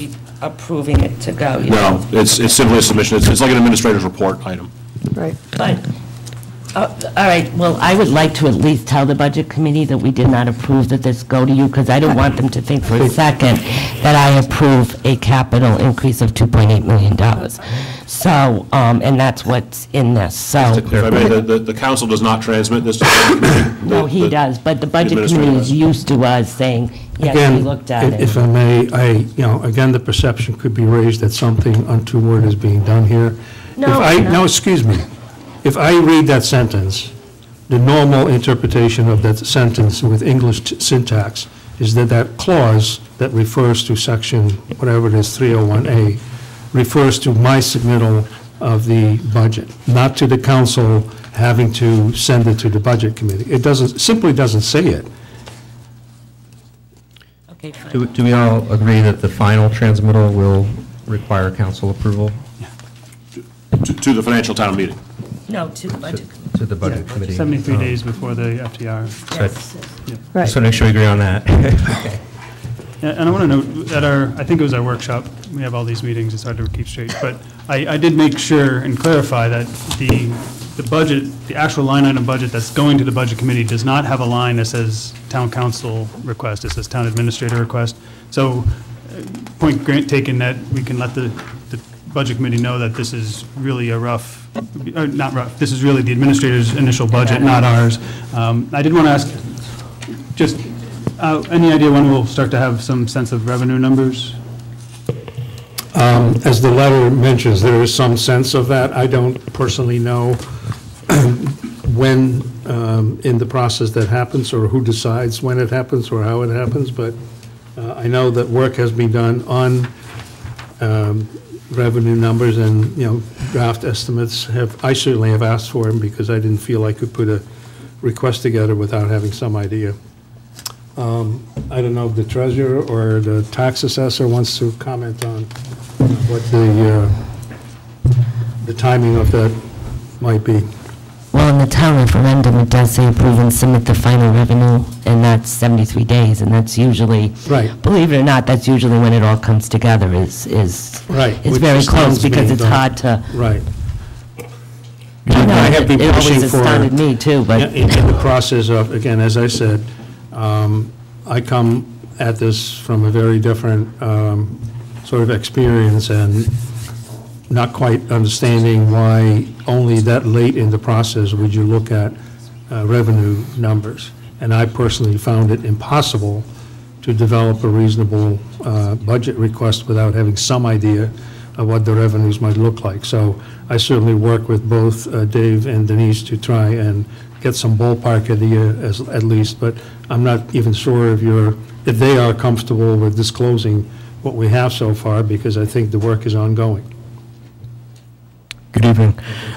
So my part of it's really pretty minor, but I just wanted to update the town council along with the budget board, which I will have a conversation with them. Particularly, as you're probably aware, as town council members and former budget board members, throughout the process, I will pay visits to the budget committee and give them updates as far as where we stand with assessments and motor vehicle excise tax. So the only revenue item that the tax assessor is reporting at this point in time would be the motor vehicle estimate of the excise tax. Last year, we raised $1.4 million in the excise tax.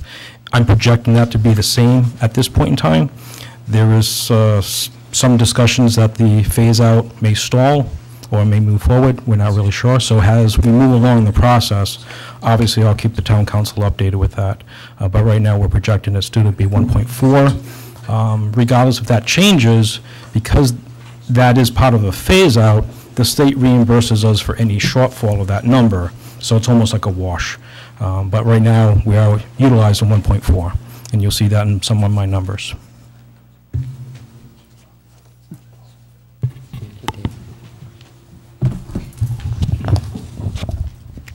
Good evening. As far as the non-tax revenue goes, typically I request from the department heads their estimates of revenue, provide them with 4 or 5 years history so that they can, look at what the actual revenue has been for their departments. We pull all of that together. We get the estimates from the state, which typically are not provided until April or May, and I'm usually advised to just use what they gave us last year. But they do tend to change, sometimes even after the budget is adopted. And then there's always the question of what to do with the gaming revenue, because that would be considered as non-tax revenue. So are we estimating $3 million plus $100,000 for the sports betting? And that's what I would use, because that's what I've been told.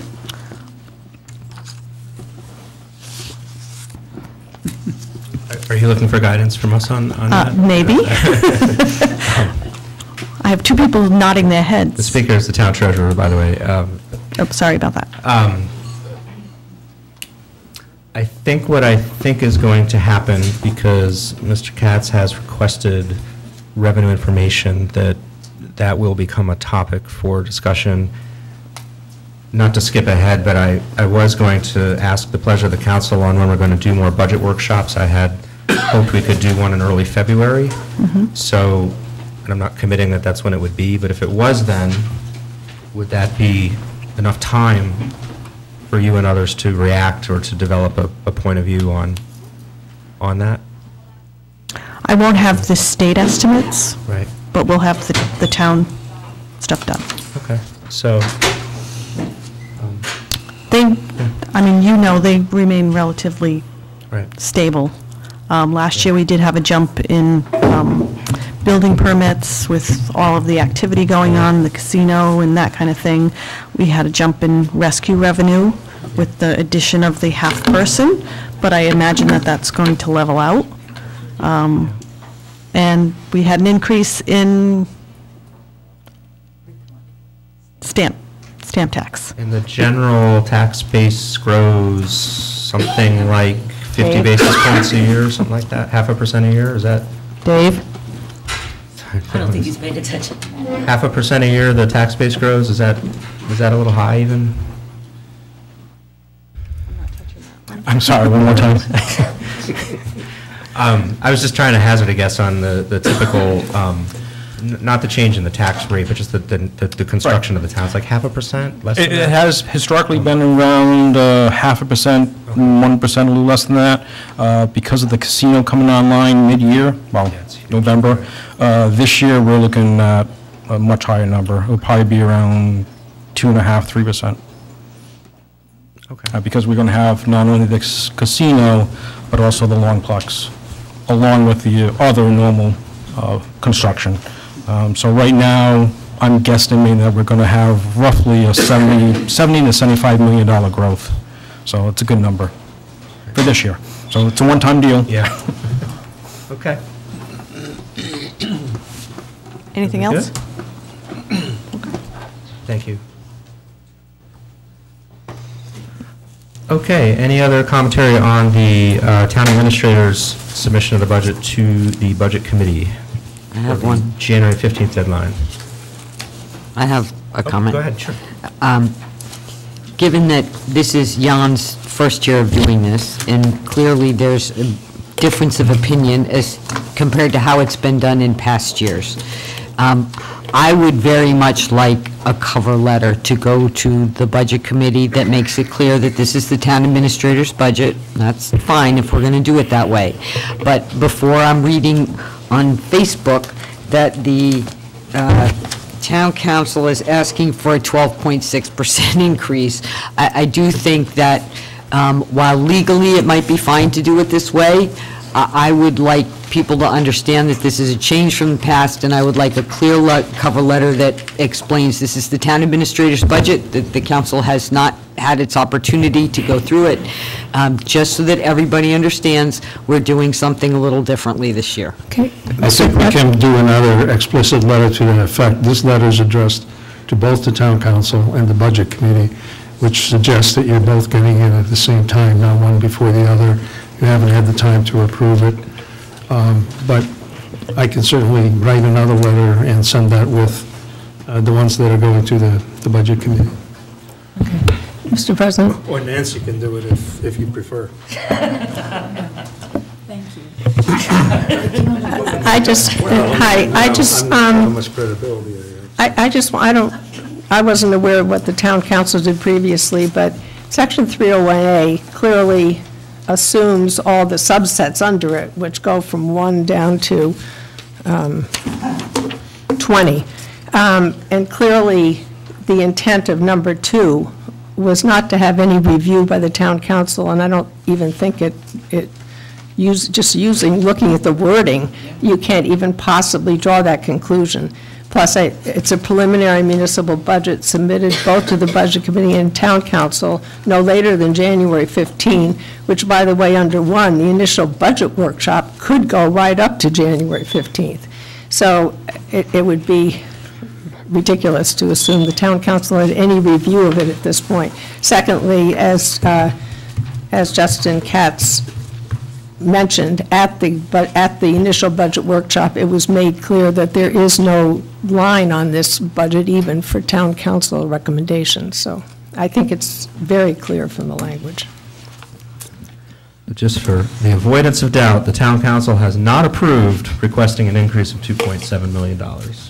We have received the town administrator's request. It only is on the expense side, so there's a whole other component of this, which is the revenue side with millions of dollars of casino money. So our budget process goes pretty quickly, so a lot more activity on this in the next, it's already mid-January. Was it just 3 or 4 months, right? Okay. All right. So can we, that consent, cover letter by consensus, everybody's okay with that? And I'm also, you know, if Counselor Hilton wants to edit that letter, it's fine with me, but otherwise, do you think? Is it good? Mr. President, I would just suggest, since this is a charter requirement, that the council may want to acknowledge receipt through a vote, Okay. so acknowledging. Okay, so may we have a motion which formally acknowledges the receipt of the transmission of the preliminary budget from the town administrator as presented? I so move. Second. Okay. Any further, everybody good? Okay, all those in favor of that acknowledgement? Okay, thank you, all right. I think you're not done yet, right? Do we have one more? Yep. All right, e-permitting services. E-permitting is related to that laptop that sits on that little podium in the corner there. It allows for online applications for, in this case, primarily building-related permits. It has been, it was launched earlier, actually it was launched last year, has been operating for a few months, seems to be going really well. The decision to go ahead with this was made before I came on board. I enthusiastically endorsed it, but made the mistake of not asking whether monies had been appropriated to pay for it. And lo and behold, they had not. So when it came time to pay the invoice when it came in, first of all, it stunned me because it was much higher than I could have ever anticipated. And secondly, I found that there was no budget. Fortunately, we had some help from the state, which found a way to absorb $10,000 out of a $17,000 invoice, and the remainder is $7,260, which I am suggesting, and again, we don't have a lot of money sitting around in different accounts. We do have an account, and we'll get to it later on the agenda as well, where more likely than not we'll have a balance, and that is the account for the zoning officer. So my recommendation is that we take the money out of that account at this point in time to pay off the invoice, which actually has been sitting there for quite some time because I had to figure out whether I could get it reduced. Would you like to see a vote on that? Excuse me? You'd like a formal approval of the request? Yes, please, you need to, because it's an expense over $5,000. so. Okay, very well. I'll make a motion. Unbudgeted expense, so. I'll make a motion, we grant the $7,260. Okay, we have a motion, may I have a second, please? Second. I'll second it. All right, we have a live motion. Does anybody wish to speak in opposition? Not in opposition, but I have a question. The part-time zoning official's salary, which isn't very big to start with, if you take that $7,000 out of that account, is there any funds left to replace that person? Yes, there is. Between now and the end of the fiscal year, enough to cover it? I hope so. Again, it's similar to the issue we had earlier, that right now, I really can't, because I've been going around with, treasurer and see if there's any other way of doing it. It's the only reasonable place that I can say, I expect there to be a balance that can cover this. And I also expect to, move ahead with advertising for that position. Okay, thank you. Everybody good? Okay, all those in favor? Okay, thanks for all your work on that. Actually, it's back to you. I guess we call this new business instead of financial business, although some of the financial business was itself new, but there you have it. We are looking for a counselor to serve on the police pension board. Do you want to add any more color to that? Or does that say what there is to say? I'm sorry, I can't quite hear what you said. We need a designee to the police pension board. Correct. Okay. Is that all there is to say about that? That's all I'm prepared to say. Any but- volunteers? Otherwise, Justin gets the job. I'm just curious about the role and the time commitment. Right, that's what I was going to ask. The time commitment is relatively small. There are about quarterly meetings, and it's the Board of Trustees, I think it is, for the pension board or whatever. It's a board of directors that meet basically to take care of the fiduciary issues, to make sure that we get reports, timely reports and accurate reports, and informative reports from investment managers, et cetera, et cetera. There are some issues that need to be addressed as to whether a new investment policy should be adopted. I've drafted a new one, and that will be decided at the next board meeting. There was also a question whether we should go out for a new legal services contract for that particular board. And does this board handle decisions about whether to give disability pensions and that sort of thing, or is this strictly the fiduciary piece of the? As far as I know, it's just a fiduciary piece, but I may be wrong. No, I think they do. That's all I have seen so far, so I'm Yeah, 'cause still. we haven't had anybody really with the disability thing in a while, but someone else, Nancy used to be on the board, I think. Go. Okay, I won't mention that. They do make decisions. Okay. Yeah. Well, I'd be happy to volunteer for that if nobody else wishes. You got Got it. All those in No favor? pushback? I'll make a motion, Justin, be put on that. Second. Hurry up, all in favor. Hurry up. I think we have a motion. All those in favor? I can vote on this, right? Sure. Yeah, you Right away. can. Okay, thank you for, Thanks for volunteering, Justin. Oh, yeah. I love pensions. Good man. okay, I'm going to grab the microphone for a little bit here on item G2, but I promise I'll be, I think, relatively quick. So what we have here is just a battery of updates for things that hopefully we can move along to make the meetings more efficient or to help make our workflow more efficient, including banning all cell phones at meetings. So the first item is just a very simple advisory memo, which lets you know that Justin, myself, the town clerk, the town administrator, and the town solicitor are going to try to hold a prep conference call.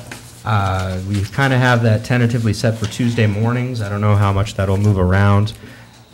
Just wanted to let you know that that was a practice that we're having. I know that that's done in other places, and I think maybe even done on the last council. So that's just a one-way memo, just to give you a heads up about that. We will figure out when we review the council governance policy when deadlines are for agenda requests, but obviously if you are able to get agenda requests in before we triage them, that helps us out, but I know sometimes things do pop up. The item B, again, I previewed this a little bit, but what I would like to really strongly take a shot at, instead of going meeting by meeting, if we can try to go quarter by quarter on assigning, tentatively, things will come up, agenda items that aren't necessarily urgent. I mean, they're obviously important, or they wouldn't be on the agenda, but not every single one of them is urgent. And so, and I think what we're going to try to do is reserve some time for each meeting for the things that do pop up, an emergency, issue with our, police communication system like we had to deal with. So, it's not binding, but if you have things and you're willing to consider transmitting them to Nancy, thinking about January, February, March. So for example, things on my list, right? We just talked about the budgets. We need to think about that. I've committed to Mr. Provost a look at that, a request of his. I've committed to launching the formal RFP process for the permanent solicitor. That's on my list. The governance policy itself, I've got a few of these other items that would come up on the next meeting. I might have missed one or two things. But if you have a list of things like that, I know Nancy has a few herself, if you'd willing to try and send them over, and we can try to tentatively schedule things sort of a quarter in advance, and we'll see if that can help a little bit. That was B. Items C is simply, and again, we'll see if this works, but what I wonder if it could be helpful to workflow and efficiency is to, unless it's urgent, where we've had some urgent things we've had to deal with, but if you can bring a topic up for quick introduction and then give everybody a heads up that we're going to bring it back in a couple weeks, and then it lets everybody think and react, which is obviously, what, I've talked about, for example, a policy that I've talked about would say a 3-month advance notice for an employee contract. So that's a draft policy. Instead of just it coming out at the last minute and you have to debate it real time, be great if time would allow to give you a heads up that it's coming. You can think about it. If you choose to submit written comments, obviously we can't all write to each other, but you can write to Nancy and the support staff. Things like that to try to make things more, just more efficient, and so that we're not reacting at the last minute. So anything that you have on the governance policy, I think it's had a couple iterations over the years. If you can consider sending those in, because I do think we need to go ahead and either adopt the one we have or the last council had, or make some changes for the next meeting. So, Mr. President, you're yes, asking if we have some thoughts to get them to you, so they'd be on the January 28th meeting for consideration? To Nancy. Okay. You're not required to. Your course, it's your prerogative to come to the meeting and hit everybody with, and sometimes you may not have the time to prepare, but eventually what has to happen is that we have to have shorter periods of debate or more meetings. And so the way we can maybe do that is be more efficient. Okay. Similarly, the liaison assignment policy, which is, I think, the same policy as the board and commission policy that we talked about a little bit earlier today. I also think that we should give that a look with clean, fresh eyes. If you have any suggestions to that, please be prepared to discuss them, and if you're so willing, to submit the comments in advance. It'd be nice to, and now we have a new year, we can start with, fresh policies and really hit the ground running. And I didn't know as well, if we want to continue the liaison practice, again, the liaisons, they're just informal. Anybody can talk to anybody, but we sometimes will split up the various boards and commissions, which incidentally all report to the town administrator, save, I think, the planning board. But it's just an informal liaison to reach out, channel for communication, that type of thing. I've seen people that have a lot of interest in a topic do it. I've seen people that have very little experience but want to learn more about it will sign up for these liaisons. Please give some thought to whether you like that practice, and if there are some slots that you want, please send them to Nancy, and we'll see what we can do to accommodate. That's all I meant to say about that. The council policy on the 3-month contract advance warning, I think we've talked about that enough. And then finally, I don't know if it seems to me that we should have a special meeting to cover all of the collective bargaining items. I know we're going to talk about that. We have it on the agenda tonight, but there are several out in the air, and then, of course, all the litigation matters. So the 21st, I know it's hard to schedule these things, so we can talk about that now, or we can try to do scheduling offline, whatever your pleasure is. Those are all those 6 governance items, and Justin, did you want to add anything? Any of this administrative stuff I do run by the vice president, just so you know, in case I get hit by a bus. So. The 21st is fine with me if it's fine with everybody. It's fine with me. I usually have some conflicts of call, but I'm keeping Mondays open. If I may, if I'm not mistaken, it's the one holiday I really like to take off. Martin Luther King, it is. Okay. No, that's fine. We'll find Well, out. no, I will probably be here, but I just wanted to mention it. How about the 22nd? It's the next day. That's fine with do me, that. too. Is that okay? Yeah. Is that all right with you? All right, well, why don't we'll call that tentative, and then if you want to check with Tim, our labor counsel, and we'll figure that out. I make sure there's nothing going on. Sorry, We could meet anyway. the 22nd will be tentative? Yeah.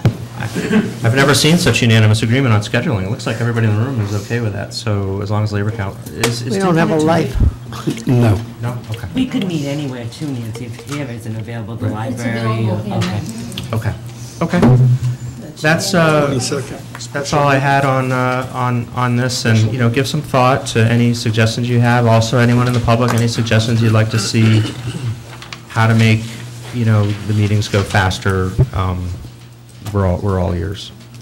Rob, I think it's a good idea to plan in advance, but of course, something may come up, especially with the town administrator, that he has to. And I think, not to belabor too much, but I'm even imagining a world where agenda requests might even have to recommend a suggested block of time, if possible, and then we keep 45 minutes in reserve just for the town administrator emergencies, but we'll figure it all out. 7 p.m. So, Yeah. Is 7 okay on Tuesday, the 22nd? Yep.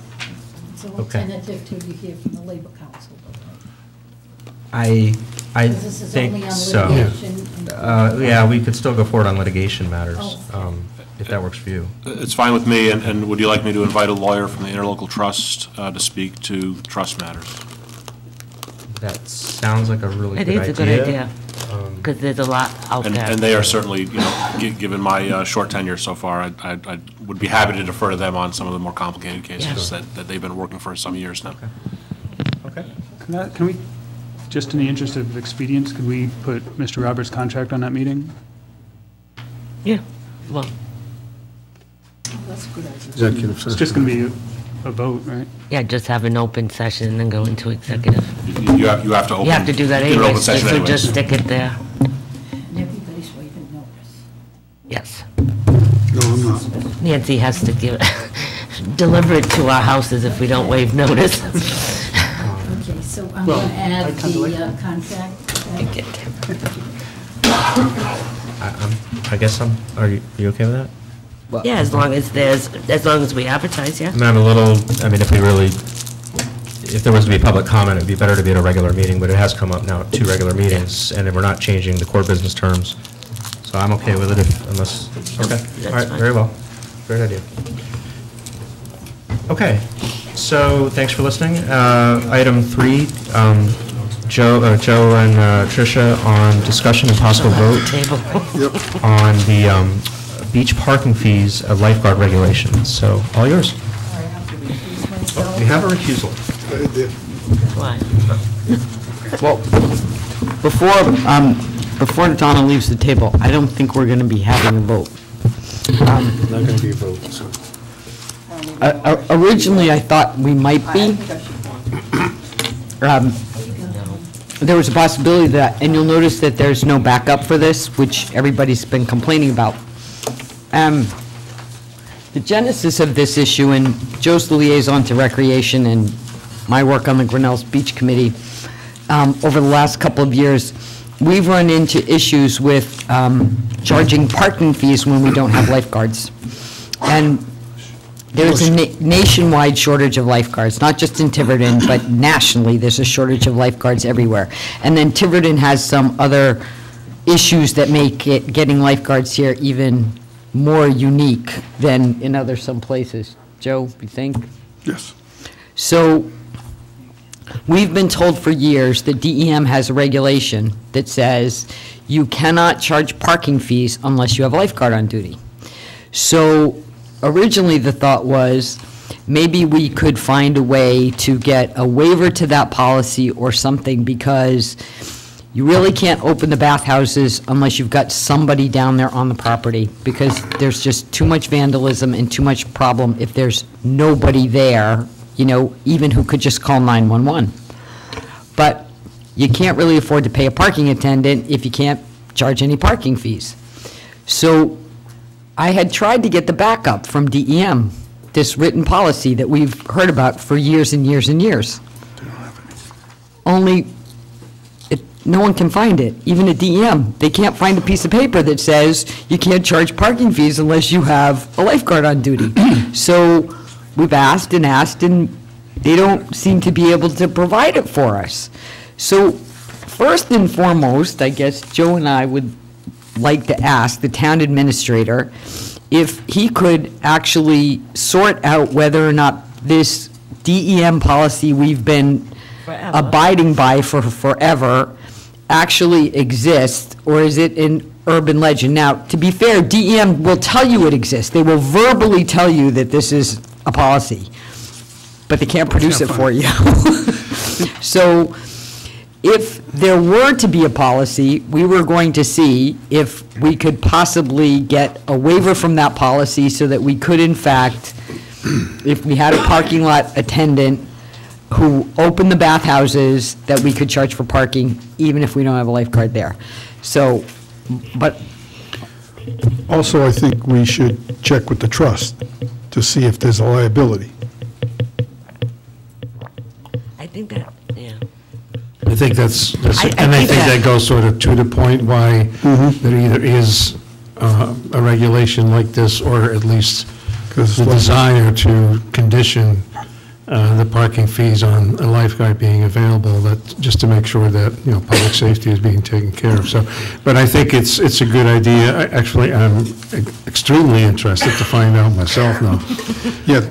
And I will contact people over there and see what I can find out about that policy, and if it exists, or regardless, try to find out, you know, what it would take to get a waiver, given the particular circumstances that Tiverton finds itself in. Now, if Mr. we don't, President, oh, I'm sorry, go ahead. Yeah, I, just looking at the Rhode Island General Laws 2322.51, it seems like under DEM, they have the right to do regulations and orders for certain facilities which apply. And these regulations assume a lifeguard. So I'm not sure it's an easy question, and it certainly includes beach and swimming areas. And they do have regulations, and the regulations, general rules and regulations, talk about a lifeguard and the kind of equipment they have to have. So I'm not sure where the thought can be that you don't need a lifeguard. No, but, right, but does it say you can't charge if you don't have a lifeguard on duty? That's the question we're asking. Is, can you charge a fee for somebody to park there if there's no lifeguard on duty? And so what was that citation again? Mr. President. That's right. If I could just have a copy of that, I'll use that. 23-22.51. Yeah, I mean, I have the others, and DEM has regulations for lifeguards. You have to provide sunblock, who knew? They're supposed to have a shady area. I mean, there are all these regulations around lifeguards. However, two things. First of all, it's not clear which of these regulations apply to state-owned properties that are run by the DEM versus municipally owned facilities. That's not entirely clear. But nowhere, and I'm telling you, they kept sending me things and saying, well, we're looking for it, we think we have it. Nobody has been able to produce a piece of paper that says you cannot charge a parking fee if there is not a lifeguard there. And you know, the other things, if we do need a waiver, whether or not Fogland and Grinnell's fall solely into the category of beach anymore, I'm not even really sure, because, you know, Fogland has this little area that the lifeguard watches, but there's all this other stuff that goes down there that's way out of the lifeguard's view. I mean, the people who are kite surfing and, you know, and wakeboarding and all that other kind of stuff, they're off at the north end. No lifeguard could see them. The people on the north side of the dunes who are and same thing with Grinnell's. Now you've got the abutment, and you're going to have the park area. The lifeguard isn't watching any of that. So, and we have a unique set of circumstances as to where we're next to a major metropolitan area in another state that doesn't have a beach, and you know, this is the closest place. And when we're not charging parking fees, it becomes a major attraction for out-of-state folks. But if we open the bathhouses and nobody's down there, then people take the toilet paper and set it on fire. And worse, Break the pipes, break the faucets, break the faucets. showers. Or worse, what was going on at Fogland last year, where people were not only actually like urinating on the beach, but they were actually defecating on the beach. I mean, it's like, if you don't, it's not a good situation. So, anyway, maybe we could start with, can somebody actually produce the rule? And then we can go from there and figure out if we can be able to charge for parking, even if we don't, if we have a gate attendant, but not a lifeguard? And preferably resolve this before the next season starts. Well, yes, I think so, and also because it would let the Recreation Commission know, if they can hire parking enough parking attendants to cover this, even if we don't have enough lifeguards to go around completely. Also, can we start advertising for lifeguards now instead of waiting until April? Yeah, why not? Are you asking me to ask? Yes, I'm asking, yes, I'm asking. Can we? Are you asking? Yeah, I'm asking. It would be a good idea. I mean, now's the time to, Somebody, you want me just to make one up, use last year's? Is that what you're yeah, saying? yes, please. It's like 20 degrees outside. I like your positive thinking here. Well, there might be college students that are thinking about what to do when they get home. And they're like, That's the problem. Because you're talking about It's supposed to be everything. Right, it's supposed to be a meeting the 22nd. There's one general rule and January. regulation that says, no bathing area shall operate, number G, shall operate on any given day unless a state-certified lifeguard is present during all hours which the facilities are being used. But we don't know what, but we asked That's them, we asked them that, and they couldn't clarify that for us. We said, does that mean you can't open the gate, or does that mean if you have the gate open and you let people in?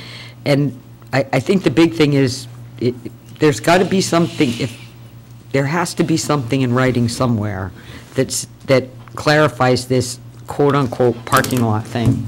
And we've been living under that guideline for years, and it doesn't exist in writing anyplace. What is shall operate on?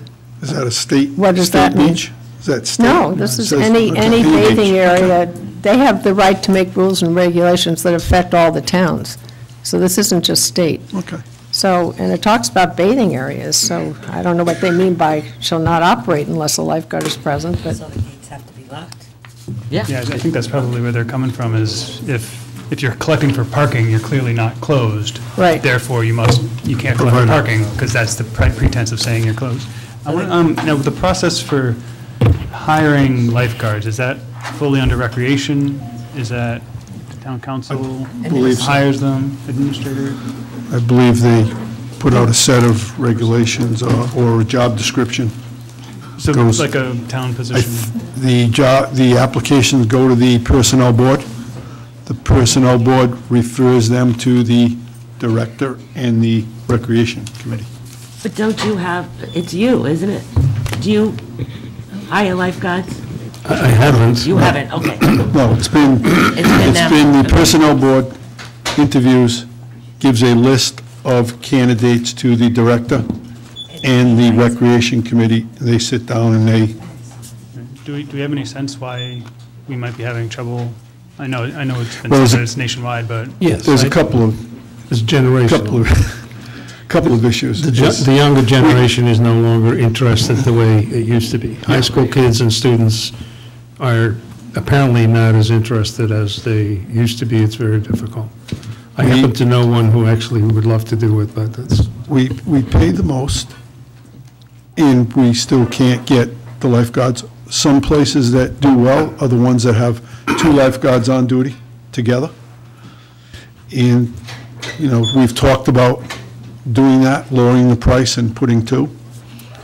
But It's my understanding part of the expense, though, is just to become certified as a lifeguard. that's the other thing, It's is very to expensive. take the exam to get certified is like $375. And there's no ability to guarantee. use and be tested Right, for and you ability got- to use the equipment. Yep, and you got to pass the state test, which is only held certain times of the year, July and I think August, they have 2.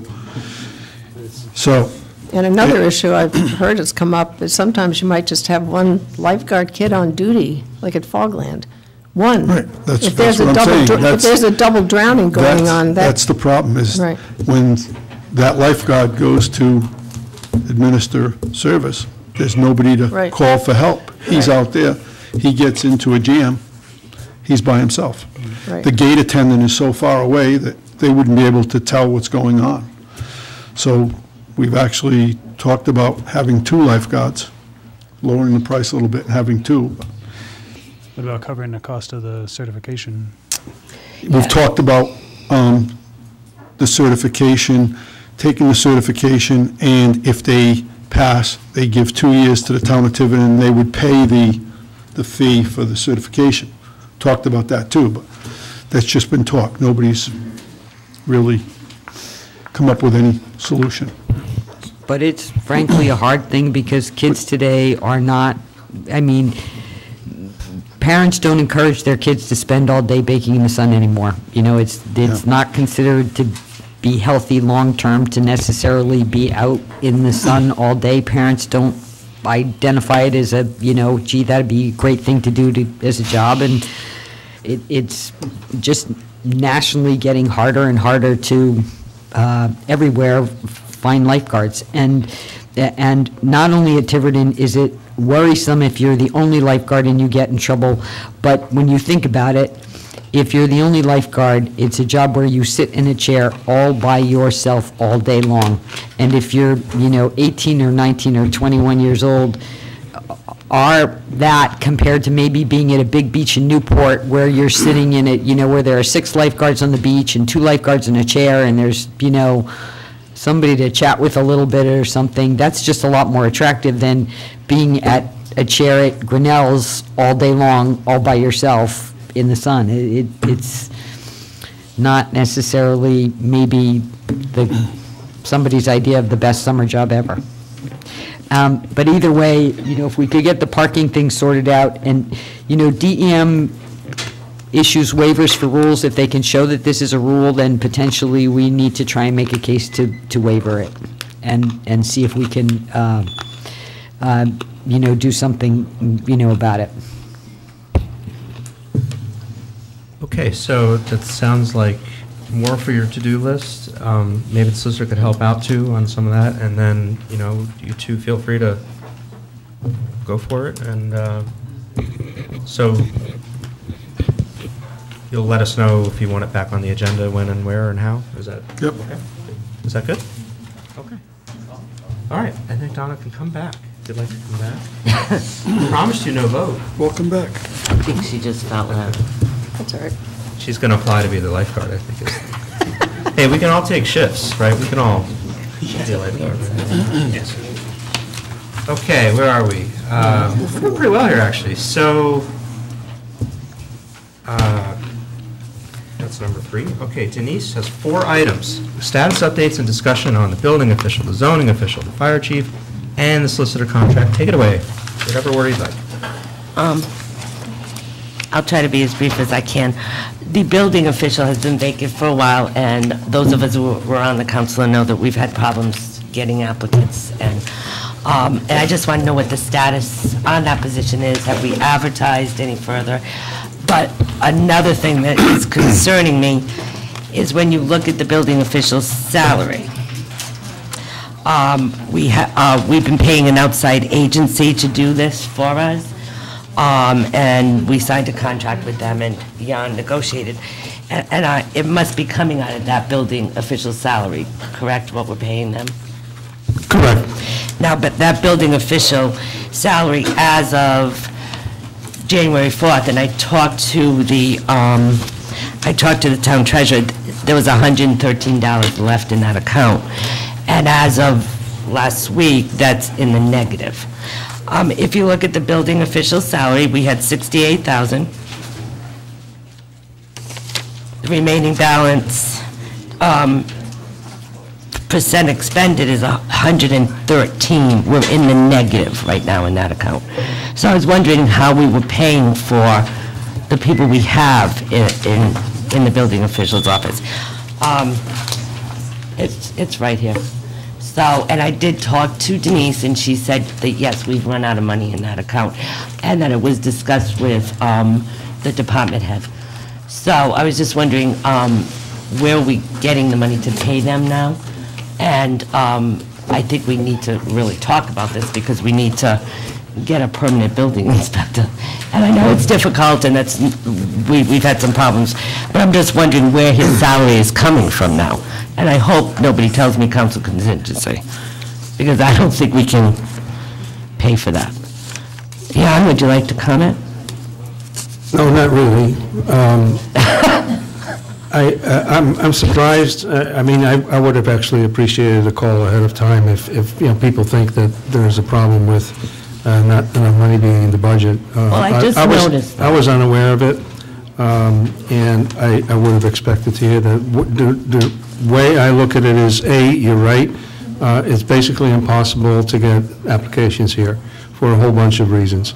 And at the same time, we do have that arrangement. I was actually told that the arrangement was very cost-effective, that it actually cost less than, slightly less than what we had budgeted for the budget official. If that's not true, I will certainly look into that. But that was the idea. And the other thing with the current arrangement is that the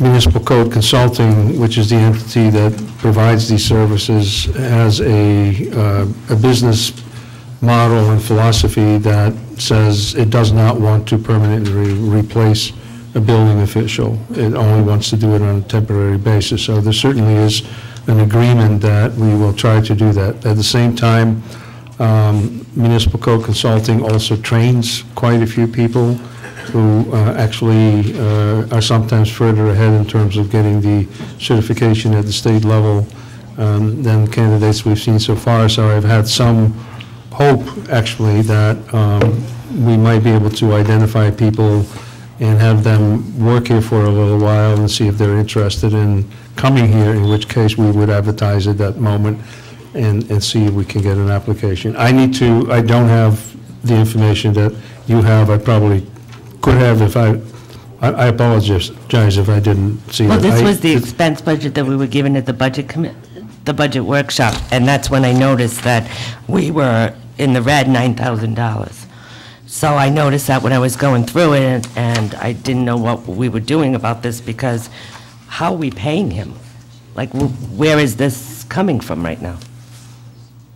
I don't have an answer for you. If I had had some time beforehand, I probably would have had an answer.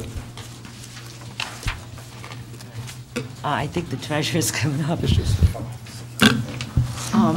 I was just wondering if perhaps,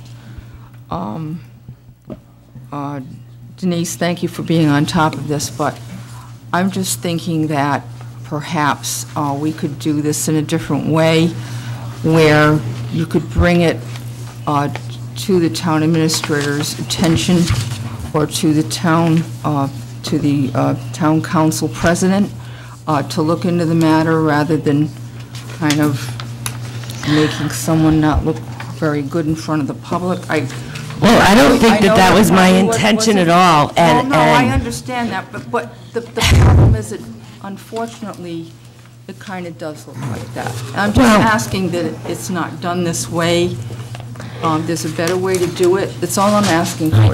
Don, I'd like to just explain something. In the past, when different councilors went to the town administrator and discussed problems, they were accused of interfering with the town administrator's job. And I was one that was accused of that in the past. So, I mean, it really isn't our job to be watching this. I just happened to find it, and I was curious, and that's why I put it on there. I was really wondering if we were advertising for it, and then I noticed that we don't even have the money to hire anybody, and I just wanted to know what the plan was. No, I don't think it's inappropriate to mention it here. I think I just think there's a better way to do it. That's all I'm saying. And the thing is that even one of them starts out with apparently zoning official has resigned, which the council has not been officially notified, which kind of looks like someone's doing something underhanded. And I don't I think it's just because it's been kind of done like that in the past, and it's nothing against you, Denise. I'm just asking, could we please do it in a different way? I believe the council president? Well, can I say something, please? Because I'm being accused of doing something wrong. I believe that all 7 of us should know what I know, and I don't think I should be going to the town administrator or the town council president. I think all 7 of us have the right to know that we don't have enough money to pay this anymore. And I'm sorry if you don't like the way I did it, but I feel I'm responsible to all 7 of you instead of going behind the scenes and pointing it out that all 7 of you know it now. And this is the only way that I can communicate this. And I won't know this is the way I'm going to do it, and I don't think there's anything wrong with that. That's the way it's done. Maybe what I could It doesn't really matter. I just wanted to bring it to the attention and see if we can do something about this. I think this is a really good example for something we could put some thought into with the governance rules, because there is a balance. And, I mean, the thing that is an absolute no-no is 7 or 4 of us, anyway, talking about, business outside of a properly posted meeting. And, of course, we can't interfere, and we certainly don't want to micromanage our town administrator. But, it has certainly been the practice where people in the past have had an area of interest, and they have reached out to commissions and talked to people. And, so we can put a little more thought into that. And I think, if you happen to be, someone in Justin's position or mine, then you sort of just, by default, become a conduit for some things. But I certainly don't need to be copied in on it. And, we can also do more, I think, to send one-way memoranda too, that, if we can do that in advance, that might be able to clear some of these issues. So this is a good conversation. Maybe we could think about it for the 28th, if that's okay. Does it... Oh, I just wanted to share my thoughts. Please. If you're interested. I would love to know what you think. Well, in an instant like this, typically it is the department head's responsibility, and they'll get in touch with the town administrator or myself to talk about a possible transfer or, what they're going to do about this. In my office, if someone has done work and it has been approved to pay, and we know that we have the funds to pay them, I'm not going to hold up somebody's paycheck because we haven't processed a transfer yet. But we had discussed with the land use clerk how we were going to cover this. Like, I gave her some suggestions and what I thought, because this position for the building official comes with it benefits, health insurance, et cetera, et cetera. Well, right now, we're not paying those expenses in conjunction with the contracted services that we're using. So my suggestion was to try to figure out, well, what would we have spent for this portion of time on a building official for those benefits, and can we use that to offset what the contracted services are for? That's why, before I issue these, I always will tell someone it's a draft, because we haven't had an opportunity to figure those things out or have the transfer, depending on how much it is, if it's got to go before an agenda, to be approved and then actually posted in the proper time frame to be reflected on the reports. So that's just I just wanted you to know the process. Right, and what concerned me was paying them, but also we don't have, like, even if we did hire someone, we'd have to have a plan for that too. I do want to defend myself a little bit. In the past, no, it's okay. It's something between me and Jan, and I'll talk to him, but I have gone to Jan with things in the past and have felt that, and have actually been accused of interfering with his job. So that's why I'm very hesitant to go there by myself. And I just wanted to... In fact, I think you can, if I can. I think if you have a question like this, and I'm not telling you what to do, is that you can go through Nancy and she can send it to everybody? No, you can't. No, you can't. You could. No. If you send it to Nancy, then she can send it. A one-way thing. Are you allowed to do that? Because that's what the budget committee did. No, it would be my agenda. How would that be done. Well, Rob, I really could just get us through this really quick, and then if... Yeah, I'd love to spend a little more time on this because I do think, this has come up in a variety of settings, and, my view is that when you have an agenda sponsor, you have somebody with an area of interest, and I know for sure that this is how it has been in the past, where, I kind of hope that you two are going to go work with the solicitor and the administrator and work on that beach. I mean, we have to allocate workload. I don't view that as an affront, or I don't think you're trying to hold yourself out and having more votes than, so we just have to, there's a way to work that out. This is totally different. That's totally different, but it does bring up a point. None of us should be off doing things with the administrator or with the solicitor or with anybody without, we're supposed to have a vote of the council. The council's actually supposed to actually vote to do that. No, it's if you're holding yourself out as working as an agent of the council. No. I believe so. No, it actually says that without. What says?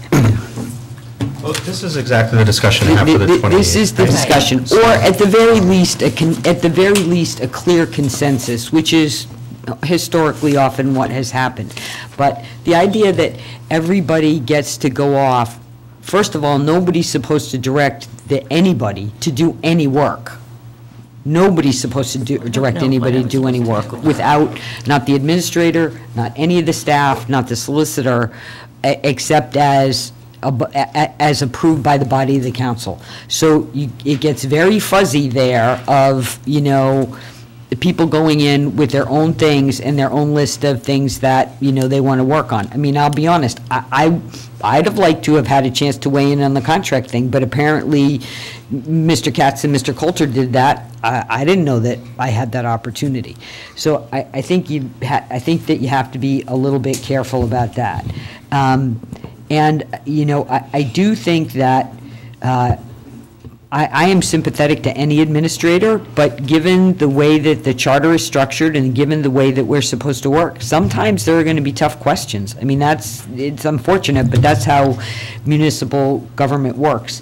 I too have been wondering, how are we doing with getting a building official? We've had a temporary agency in there for a while. We need to have a discussion about how we get a permanent building official. That's why it's on the agenda. Sometimes you just ask for a status update. That's your right in public, and frankly, it's the people's business to know too. How are we doing on getting a building official? We've had a temporary one for a long time. So, I don't, think sometimes we have to ask hard questions. I think that that's our job. Could I please respond? I'd love to have this wait to the 28th, but... I have no problem with tough questions. I think it's bizarre the way this is being raised today, okay? I think to conflate this with the issue of whether you're interfering with the administrator in his duties is completely besides the point, completely. To simply communicate that there might be an issue, and for me to not know about this before the meeting, to me, is a bizarre situation, and has absolutely nothing to do with the charter somehow, limiting what council members can do communicating with the administrator. I have had, the only thing I can say is, and I take full responsibility for this because I have been very clear with department heads that we need to use that tool on a regular basis to track our budgets and to be ahead of things to the extent we can. So shame on me if I didn't do that this past month myself. I take full responsibility for that. Can I say something, Jan? I thought you knew about this because I thought you are watching the budget, so I wanted to know what I thought you might have a plan. All right, so I got a lot of feedback about our last meeting. I'm going to put this on the agenda for the 28th, and again, if you have thoughts about this, it would be helpful if you can send them in advance, and there's a balance. This is a typical board of directors management tension, and we will find a way to make sure that we're balancing our obligations as counselors and supporting our management team, and of course being mindful that there is only a certain amount of minutes in a meeting, so there's a certain three-way tension, and we'll figure that out, and we'll have some thoughtful talk on that. But, so should we let building and zoning, should we just put that on the 28th, or No, I what's just... your pleasure? Well, it's my agenda item, so Yeah, go can I ahead, go speak ahead. on Yes, it? go ahead. I just, and if I wrote this in a wrong way, I'm sorry. I heard from a member of the public that the zoning official resigned, and I don't think the town council was told that officially, and I'm not going to get into that. I just want to know if we are advertising for a zoning official. We will, and I will ask for approval to advertise the position. I do want to answer the question as to what happened. Indeed, the zoning officer resigned via letter that was transmitted by email on December 12th. It was a very short letter, so he resigned. He said it was a privilege to serve the people of Tiverton, thankful for the opportunity, and wish everybody the best for the future. I could go into further detail, however, I do want to acknowledge that there were some frank discussions with the zoning official about how to interact with applicants and other folks, and he didn't take kindly to that. I am not happy about this particular development because I considered him, as you may recall, a very good candidate who had a very good perspective on a lot of things and could be very helpful. But on the other hand, I do believe it's important that I work with our folks to make sure that we have the right approach to how we deal with applicants and what have you. And if anybody wants to, because I know, I hear rumors too. I don't listen to them as much as some people do, but that's really all there is to it in this particular case. No, I didn't hear why you quit. I just heard we didn't have a zoning official, and I was just wondering if we were advertising. I don't really pay attention to a lot of rumors. Do we even need to bring that to the council, or is this, I mean, To advertise. companies, people come and go, or is every time we have a vacancy, we got to redo a vote, or is? Well, I think it's fair to say, I mean, and actually, I thought, and as Councilor Hilton know, I had no desire to hide this or anything, because I spoke with her about it either the same day or the day after. So I actually had, thought that I had put this in one of my weekly reports, which unfortunately is not all that weekly anymore recently. So, I thought it had been communicated to the council. I tried to find that report. It wasn't there. So again, my fault. I've been working on the budget. That's all there is to that. May I ask a question?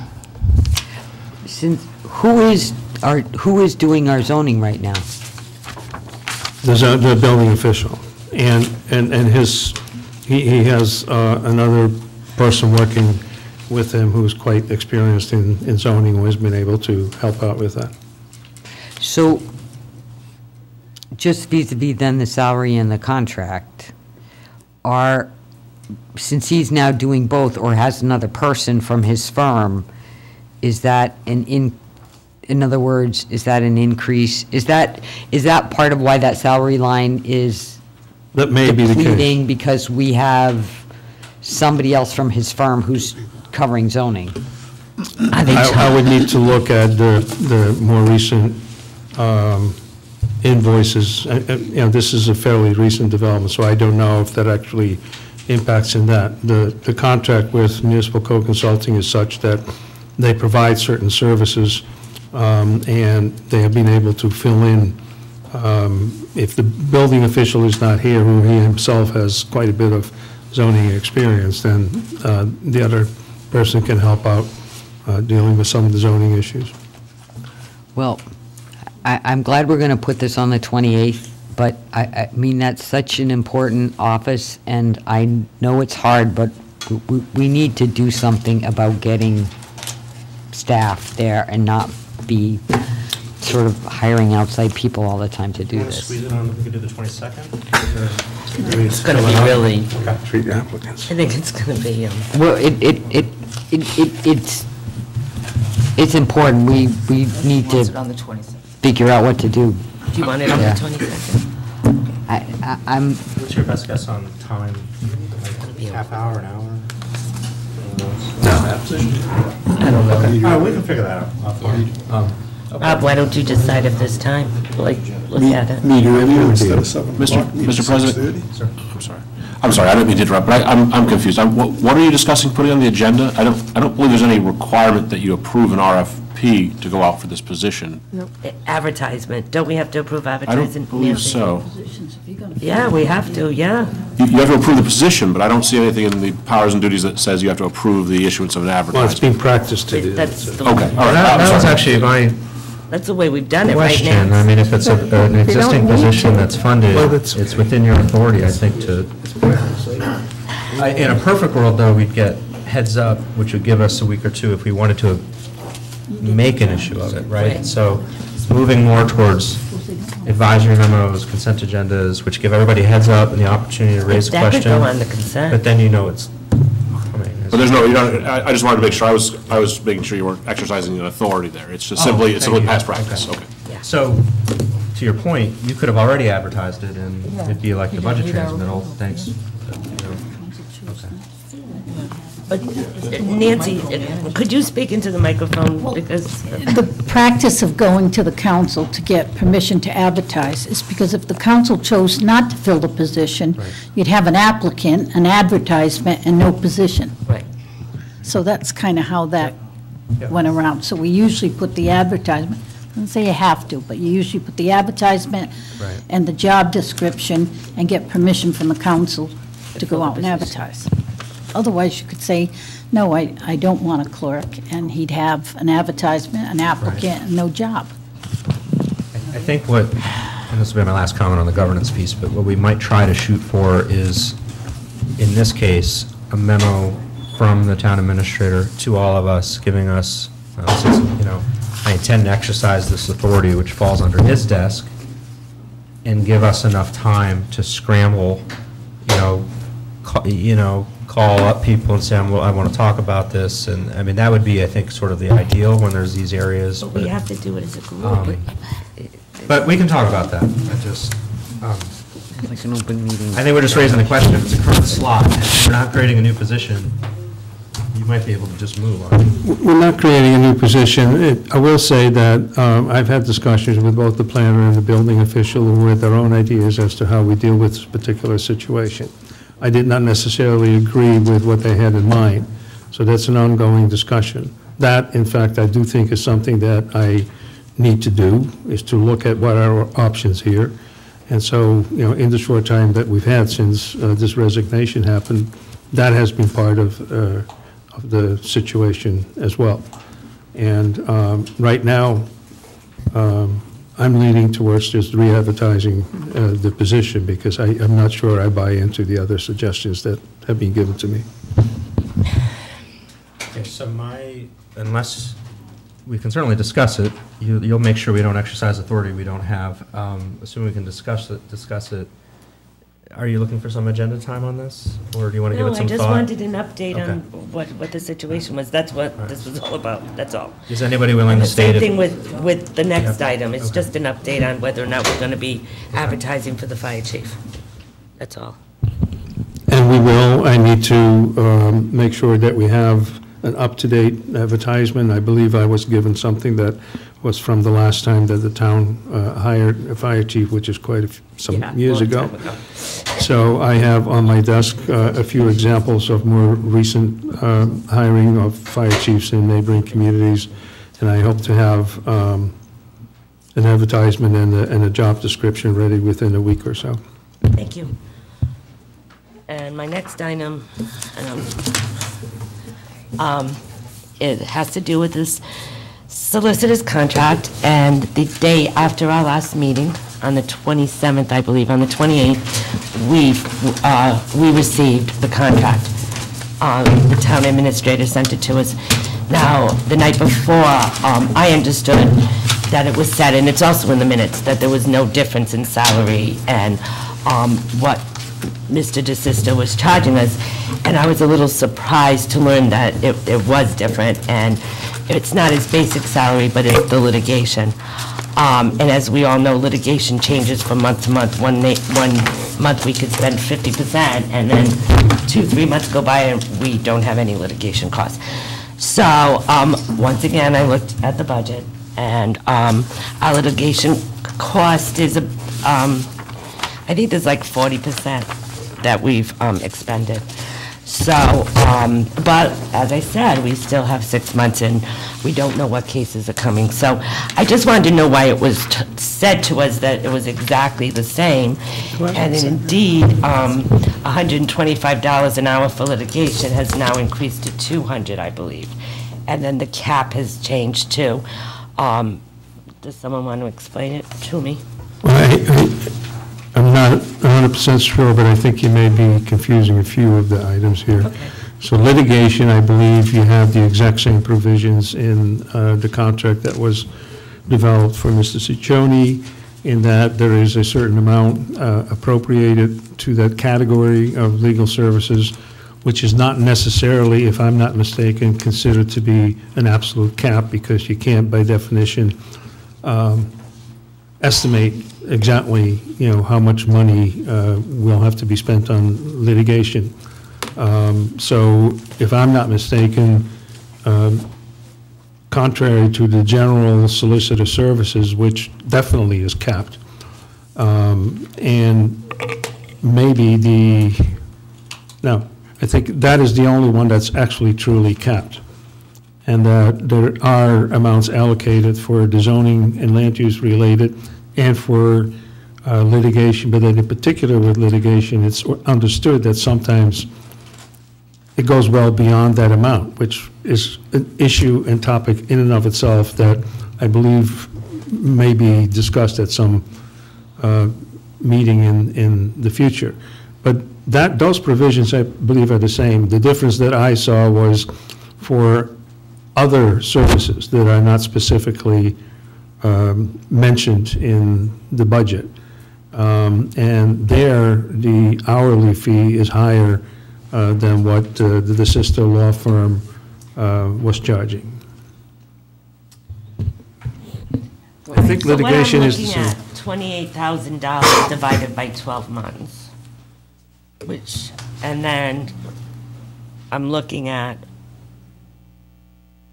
what the new one is, and it seems like there's an increase in hourly rate. Am I wrong, or no, am I looking at that differently? If I'm not mistaken, the sister law firm has hourly rates as well. I'm not sure that, actually, it does, I just found out recently, it did divide up the allocated budget amount over 12 months. And then I found out that all these invoices, therefore, I mean, I know what they're doing for it, but it doesn't necessarily explain which matter exactly cost how much. I don't see that being done differently in this new contract, but I may be wrong. I don't think that was the intent, but then again, I didn't draft that contract.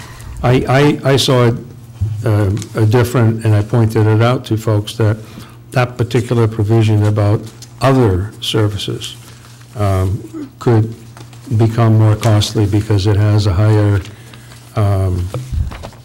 hourly fee. I believe $295 blended fee. I think, and I'll say the same thing, sitting through that meeting, the repeated discussion was that this was the same deal that Tony was getting, this was the same deal that Tony got, this was the same as Tony's contract. And the fact is, it's not on the litigation piece. On the litigation piece, on an apples-to-apples basis, it's considerably higher.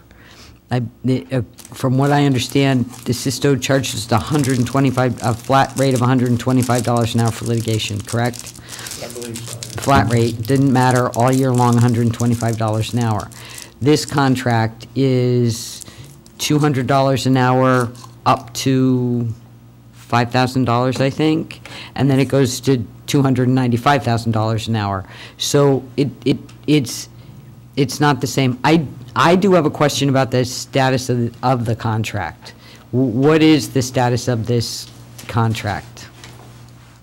Because we haven't ratified it. Is it signed? I have not been I'm not the decision maker here, and I'm not Of course it's been signed. It's been on the executing this town website. contract, so. This contract is signed? Yeah, it's on the town website. Okay, so, all right, the council has to ratify all contracts. You can't sign a contract that the council hasn't ratified. It's in the charter. I mean, this didn't come up at the meeting before because we didn't have it. Three of us didn't have a copy of this to even, say that night, well, you can't just appoint somebody, you also have to ratify the contract. So now there's somebody signed a contract that hasn't been ratified? I mean, the council has to ratify these contracts. And to tell you the truth, I was expecting at some point this was going to end up on the agenda because I'm not a lawyer, but there are a couple things in there that I really need somebody to explain to me because I don't understand them. So I don't understand how a contract got signed that didn't get ratified by the council. And President Coulter, you even said that at the meeting that, we would get this teed up and we would have further discussion about it. So I thought we would. And we are. Here we are. Yeah, but you've already signed it and it's not ratified. I don't know. We can look. We talked about this, and Well, who's we though? I mean, this is what is feeling so uncomfortable. With the town administrator and the solicitor, we took a vote, and I think that Who took a vote? I think that I think that the issue that we have here, and we can go through and review all this, but we seem to be in this space where when you take a vote on something, it becomes implicit with it to do things to put it into action. So if you want, we can bring the council up here and we can put it on the next agenda and we can take a ratifying vote if you would like, just like with the town, we can do all of those things. Because this is a charter violation, really, because you signed a contract that wasn't ratified. Well, I'm sure you'll bring a complaint if that's the case, but. I will. So the contract has been signed, and if you want to talk about the litigation rates, then, I don't know, we can put the solicitor on the hot seat if you want, but as you just said, you can't control litigation rates. Well, So- and I think that that's one of my questions is the point is, there's a fixed amount of money in that budget. That's it. And the statement, and the statements, and you can go back and look in the tape repeatedly, same deal as Tony, same deal as Tony, same deal as Tony. And I have it in the minutes. And it's not, so we're going to have to watch the litigation budget, with all due respect to Mr. Ciccione. I mean, that's his firm's fees, I mean, but you can run through a litigation budget really quickly, and we're talking about litigation rates that are double, and in some cases, potentially, if we go above the cap, even more than double. So, and honestly, if I were somebody right now who is, had an action against the town, I would be going right into court to file as many things as I possibly could, knowing that, that we may not have that much funds in the budget to be able to handle it, hoping that we'll settle something.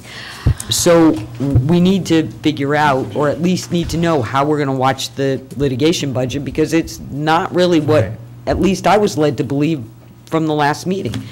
And there's also. You guys are out of the room, I'm not sure. The only thing I would say real quickly is the idea of apples to apples is that it's and I mean, some of us with experience on this, it's not exactly always apples to apples. So with Mr. Ciccione's firm, we have, one of the top 10 firms in the state. So, what might take a different firm 4 hours might only take 10 minutes for somebody who's a subject matter expert, so. Oh, I don't think you can. So, all right, I have a question. I want to know who signed the You have contract. to. Whose name was on the You have to go contract? to the. Mr. to the- Coulter's.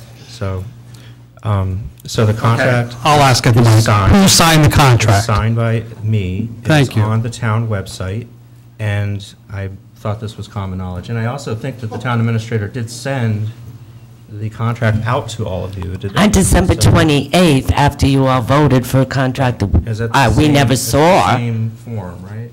Yes, but we didn't get to discuss it at a public meeting. That what was said at the public meeting is different. Well, I think, first of all, this contract has to be ratified. It's not even you signed a contract that wasn't ratified. We're going to need a legal opinion on that, okay, at some point. Can I ask a question, please? And can I ask for clarification of that after, Mr. Wright? As I remember it, a statement was made at that particular meeting, although it's easy to forget, that the new contract would stay within the budget as it is, that we wouldn't, well, not just mirror, but not exceed the budget in terms of budget allocations that have been made. That's what I recall, and which is why I reviewed what was drafted to see if in fact it was consistent with the language that we have in the budget. And I found that to be the case with the exception of that 295 hourly fee. That's all I have to say about it, because the rest is beyond me, for better or worse. But how can you say it's mirroring it when it's increased and we don't know what the litigation will be, so we don't know if we're going to overspend that litigation fund? Like, I don't understand how it can mirror it when it's an increased fee.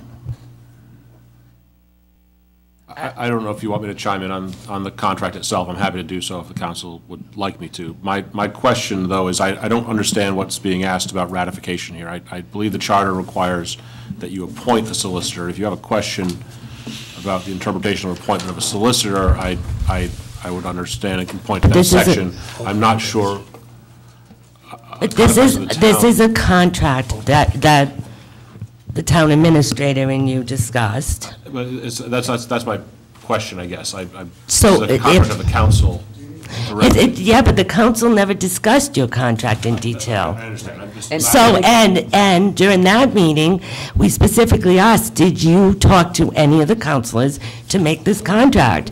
And you said, and Nancy said, that it was done all through the town administrator, and she thought the town administrator had passed whatever that agreement was. It wasn't the contract, but was some kind of proposal you had said. The council never really sat down and discussed this before we voted on it. And not even the four who voted for it did not see this in print, which just baffles my mind. So can I just suggest, let's answer the litigation question first, make sure you have the information there, and then we're going to need some kind of legal opinion, and if we need to take a ratifying vote, we will. But those seems like two separate questions. But the litigation question, it seems to me, is somewhat straightforward. The rate is different, but all litigation, you don't know what litigation it's going to end up at. Yeah, but why is the rate different when we discussed it that night? It was going to be the same as the DeSisto. No, we didn't say the same.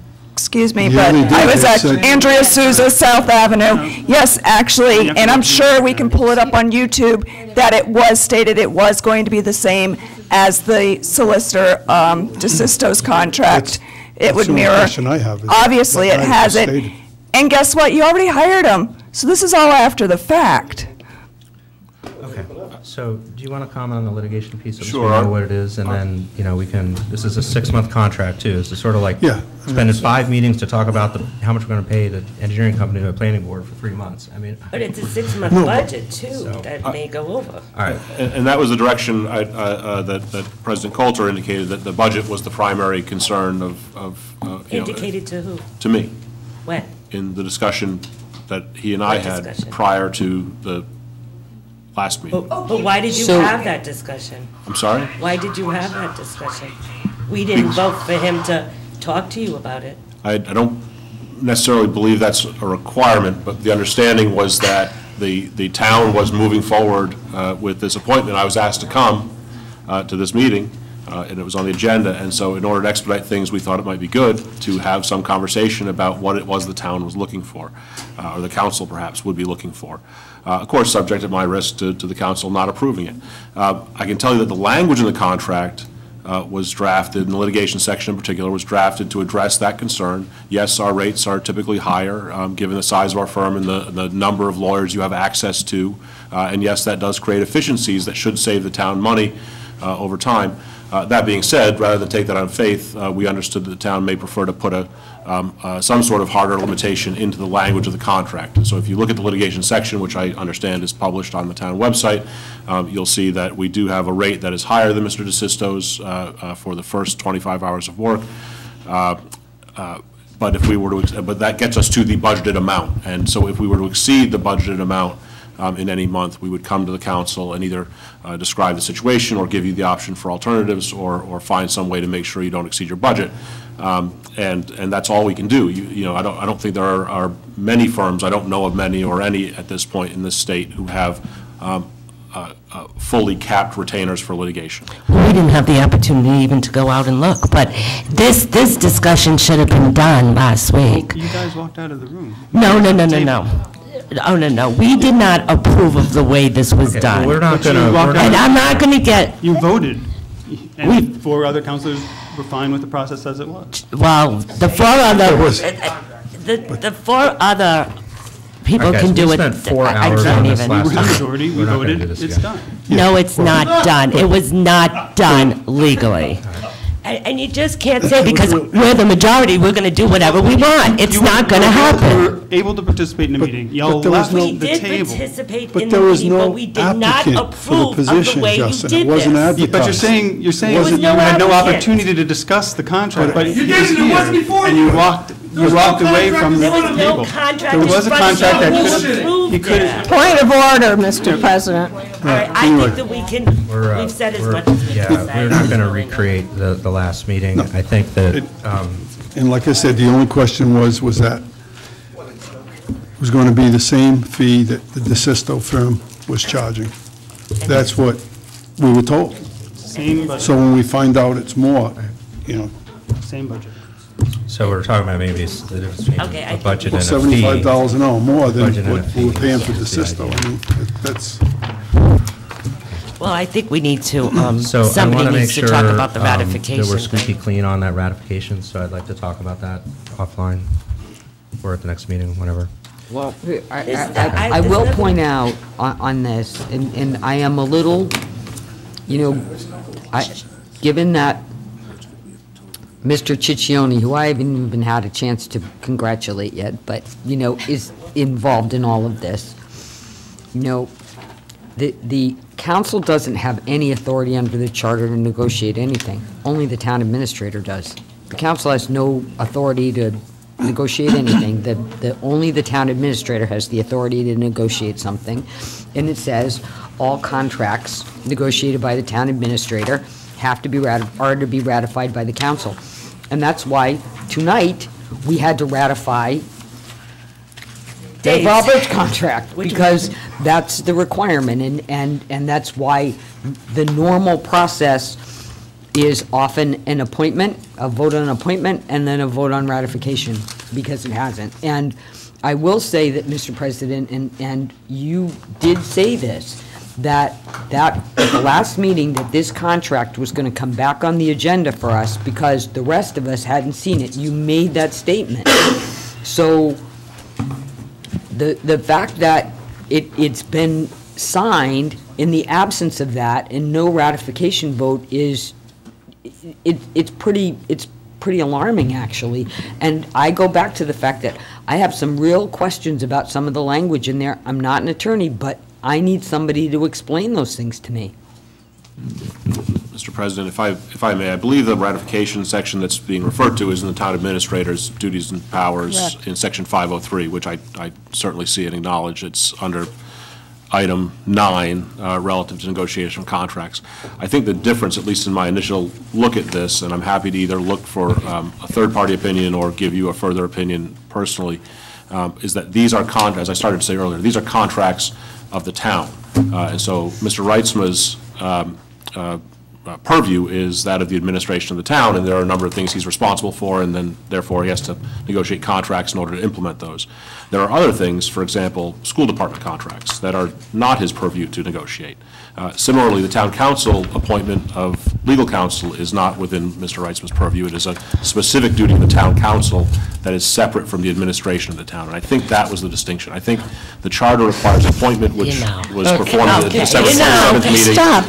No, because at the meeting, everyone said he did the contract, because we were accusing you guys of doing it as a quorum. And they said, oh, no, y'all Okay, negotiated this. so if there's questions This about is the just contract, ridiculous. I think we've answered them. If there's questions about the process, we'll look into it, and we'll make sure we're squeaky clean on it. I'd just like to add into this that Mr. DeSisto worked his entire time here without an actual signed contract. That's true. So we're losing that piece of this. I mean, we're making it like this is some out of the woods kind of thing with no precedent in history, but I went to the town's website to look up Mr. DeSisto's contract some months ago, and there was none, because he had none. It was still Andy Teitz's at that point. So if you can go for years without a contract. No, that was his letter of his proposal. Technically, I don't think Mr. Tights resigned. He said he did not want to be reconsidered for reappointment. Not So Tights, he- DeSisto. I mean, Mr. DeSisto No. didn't really resign. He just said. No, but I mean, up until he resigned, he had no He signed didn't contract. resign. He just said he didn't want to be reconsidered for not true. the upcoming contract. All right. Okay. And I don't have a problem if any of you want to call Mr. Ciso and ask him any clarifying questions, or we can take it from there. I have a question. I do. I mean, I'm looking at this under town council authority and responsibility in the charter. Review and ratify all tentative agreements negotiated for the town by the town administrator, except those under the school committee jurisdiction. Those are contracts for the town. That's the distinction. Look under section 803, town solicitor. So you're saying that the town solicitor is not a town, this is not a town contract, this is the town Correct. council's personal contract? Correct. It's our- Appointed and this serves is at the our- pleasure of the town council. He might, but the town, then the town solicitor only serves the town council? Is that what we're saying? And doesn't provide But service? he should have negotiated it with us then and not through Jan. And he did negotiate it sitting in front of us. This is, what bothers me, I'll be honest, is this looks like a mistake got made, right? A mistake got made, a contract got signed that should have been ratified. And instead of saying, a contract got signed that should have been ratified, what do we do about this? Instead, we're now trying to do a thing where the town solicitor isn't actually work for the town, he only works for the town council. And therefore, even though the council has no authority in the charter to negotiate a contract on its own, the only person. For the town, for the town. Okay, but the town. Read section 803. I did. I read section 803. And what does it say, the first sentence? Appointed by the town council to serve at the pleasure of the town council. Right, but And then, what else? Read when rest. was the What contract else does the town- negotiated? What else does the town solicitor do under that contract? Under that contract, he's the acting judge of council, advisor to the town administrator, to all other offices, departments, and agencies of the town. But he is appointed and serves at the pleasure of the town council. And I think Mr. Coulter has asked for a legal opinion. I would tend to think you're not right on the ratification for We town haven't been right all solicitor, day. but I think we need a legal opinion. But my thing is, okay, if we Why was, make a big deal of this? yeah, I'm just gonna say one last thing. If we were responsible for negotiating this contract, the 7 of us did not negotiate this contract. This contract was handed to the 3 of us, and I can only speak for the 3 of us, because admittedly so, we did not get it, and it was handed to us as done and signed before the next meeting, before the town council could negotiate any contract with the town solicitor. That's the point. I know you're always going to think you're right, and it's just fine, but it's not right. And I've been here for a long time, and I've never seen it done this way, and we've done it before, so whatever. Well, you didn't have a contract with Mr. DeSisto. Okay. Mr. President, can I clarify one thing?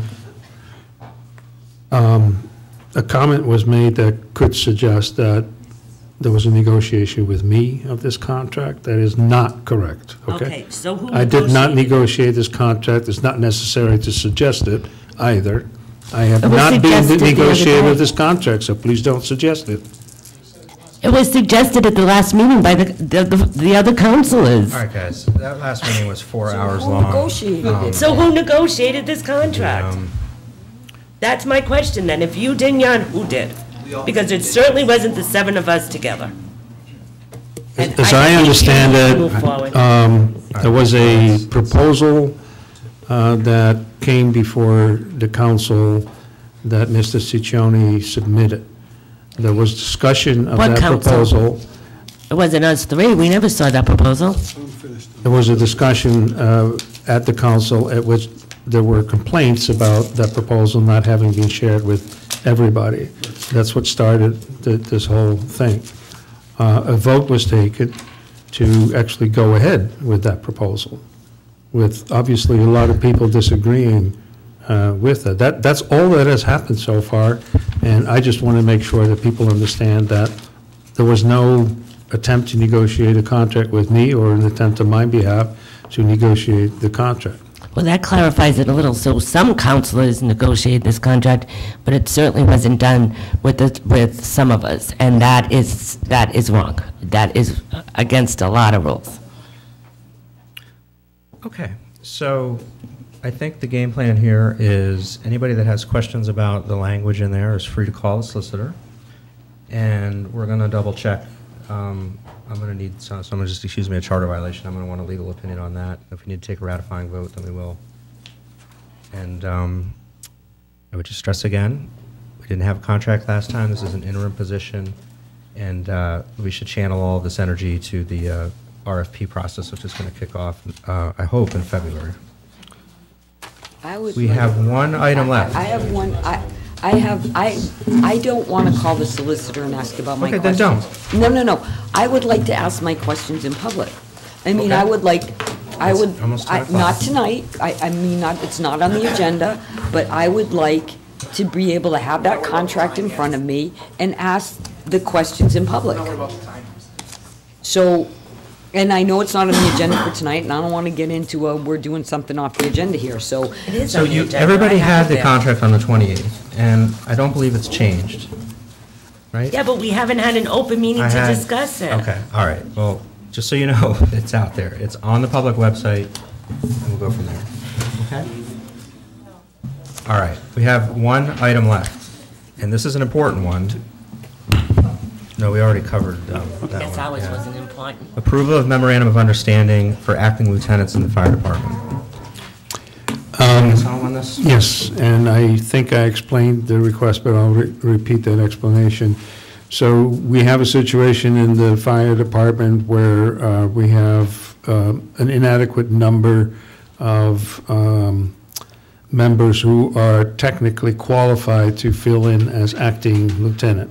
We have some, but not enough, with the vacancies that have occurred. And so the question is whether some adjustment can be made to the eligibility criteria. These are criteria for promotion, which is different than actually filling in as acting lieutenant. So it's not changing the criteria to hire a lieutenant or appoint a lieutenant, but rather what can be done in the interim to make sure that there are lieutenants in place in accordance with the structure of how the department works. The chief can, or acting chief can explain it better if you don't, if I'm not making it clear. There is a lack of folks who, on the one hand, have most, if not all, of the qualifications, except for the number of years that they are required to have worked in town. So someone who may have come in laterally with a lot of experience and a lot of working out of the towns, but not yet the 3 or 5 years, whatever it is. I think it's 5 years, as it currently says. So that's the difficulty. And the acting chief felt that, there are in fact people who are more than qualified to fill in as acting lieutenant, which is a temporary situation, based on their experience and skills, and that it would help the department to be able to do that. He also believes, if I'm not mistaken, that it's actually a good opportunity for these particular members to develop the additional supervisory experience, if you will. But maybe it's okay to let the acting chief speak to this. I agree. So we have a gap in our ranks, if you will. We have some senior guys, we have a lot of junior guys, and then some in the middle. Due to a bunch of reasons, we had a lot of people leave in the past few years. We have allowed in the past few years lateral transfers from different departments. Those laterals come with experience, one being, he was a captain for 10 years in Lincoln. In our profession, street experience means a lot. When we put the requirements for the testing process for lieutenant, the union and the council at the time came up with all the qualifications, what they thought the minimum qualifications were for a person to test to fill in that position as an officer, as a lieutenant. The biggest problem now is we don't have, one of the requirements is you had to have 5 years on the job here in town, because you need to know the town, you need street experience. If you're a new guy coming in with no experience, you're not a lateral, you need that 5 years to have the experience to know what to do as an officer. We don't have the manpower now to have those people with the 5 years, but we are hiring laterals, so they're coming with street experience.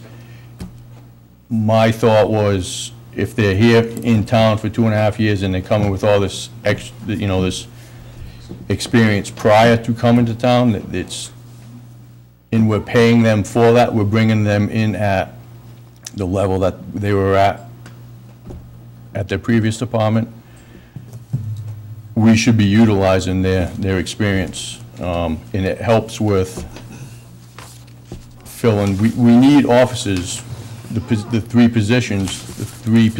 officer positions per shift. We need them for continuity of command, for safety, for multiple reasons. And I believe it's okay to use their experience from another department as some of their street experience, if you will. Still count that as 5 years. So you're looking to waive the 5 year 5 years. to go to 2.5? If they're lateral. If they're laterals. Yeah, Right. if they're a lateral, If- yes. If they have, exactly, if they And have. the experience. If they have the experience. I can see that.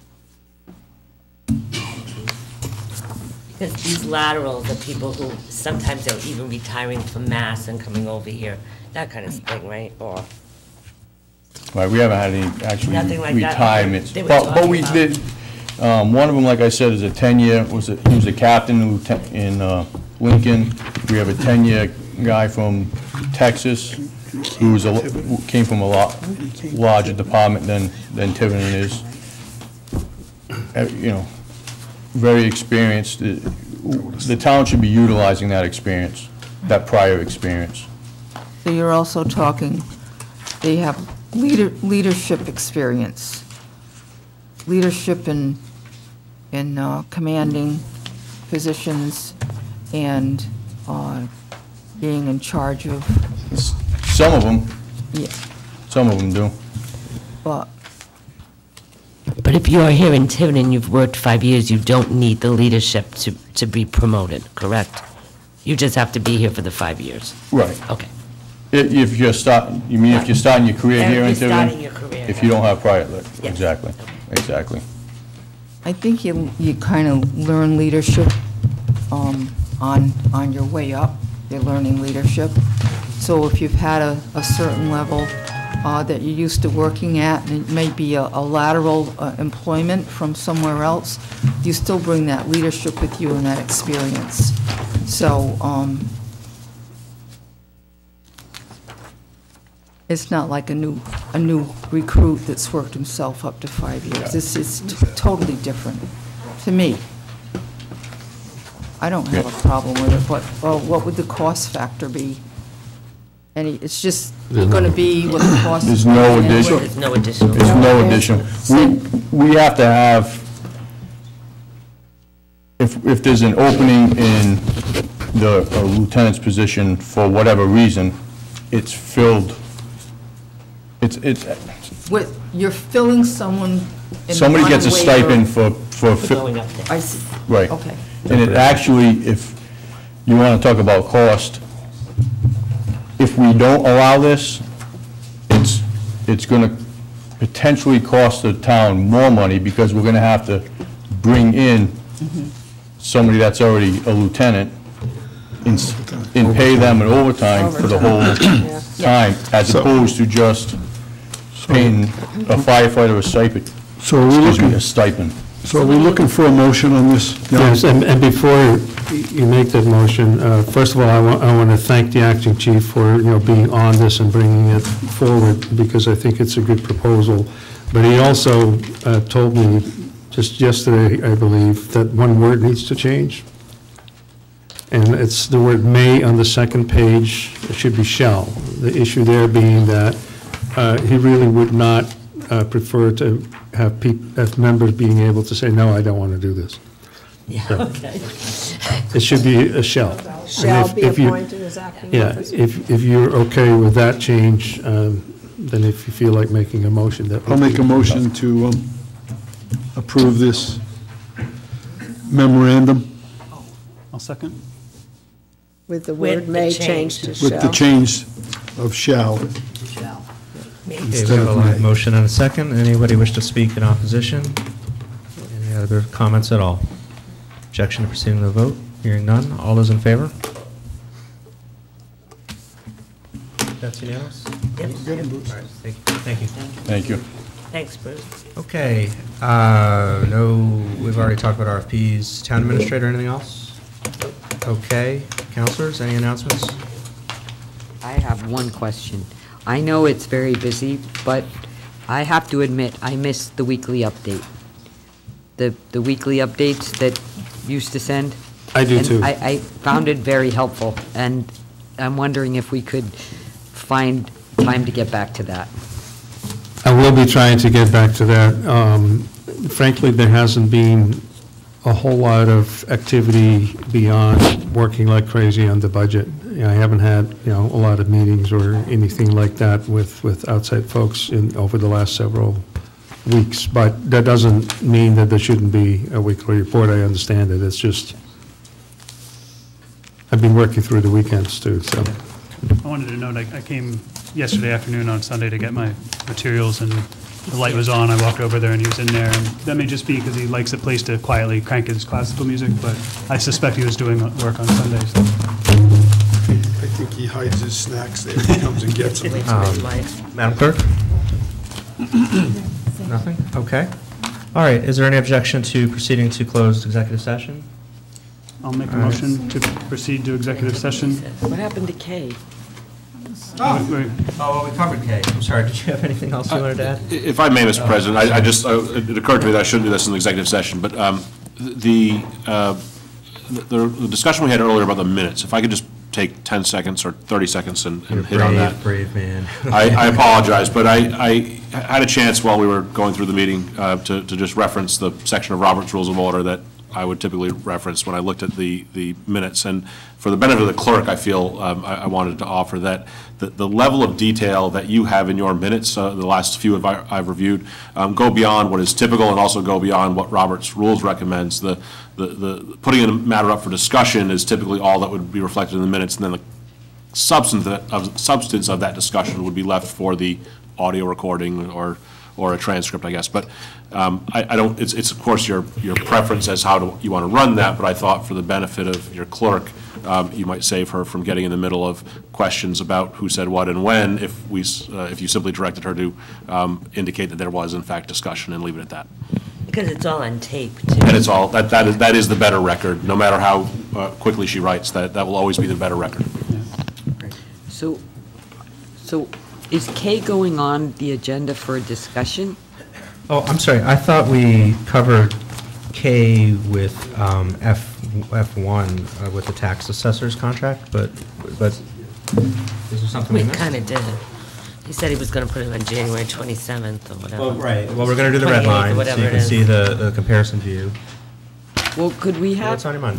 Yeah. Could we have K on there? Because I actually think generically that there are, not specific to any people, but generically, that there's room for some possible improvement in those contracts just generically, which is what I thought where we were going with this. So if we could have that on the agenda, not tied to an individual, just generically, I would think that would be useful.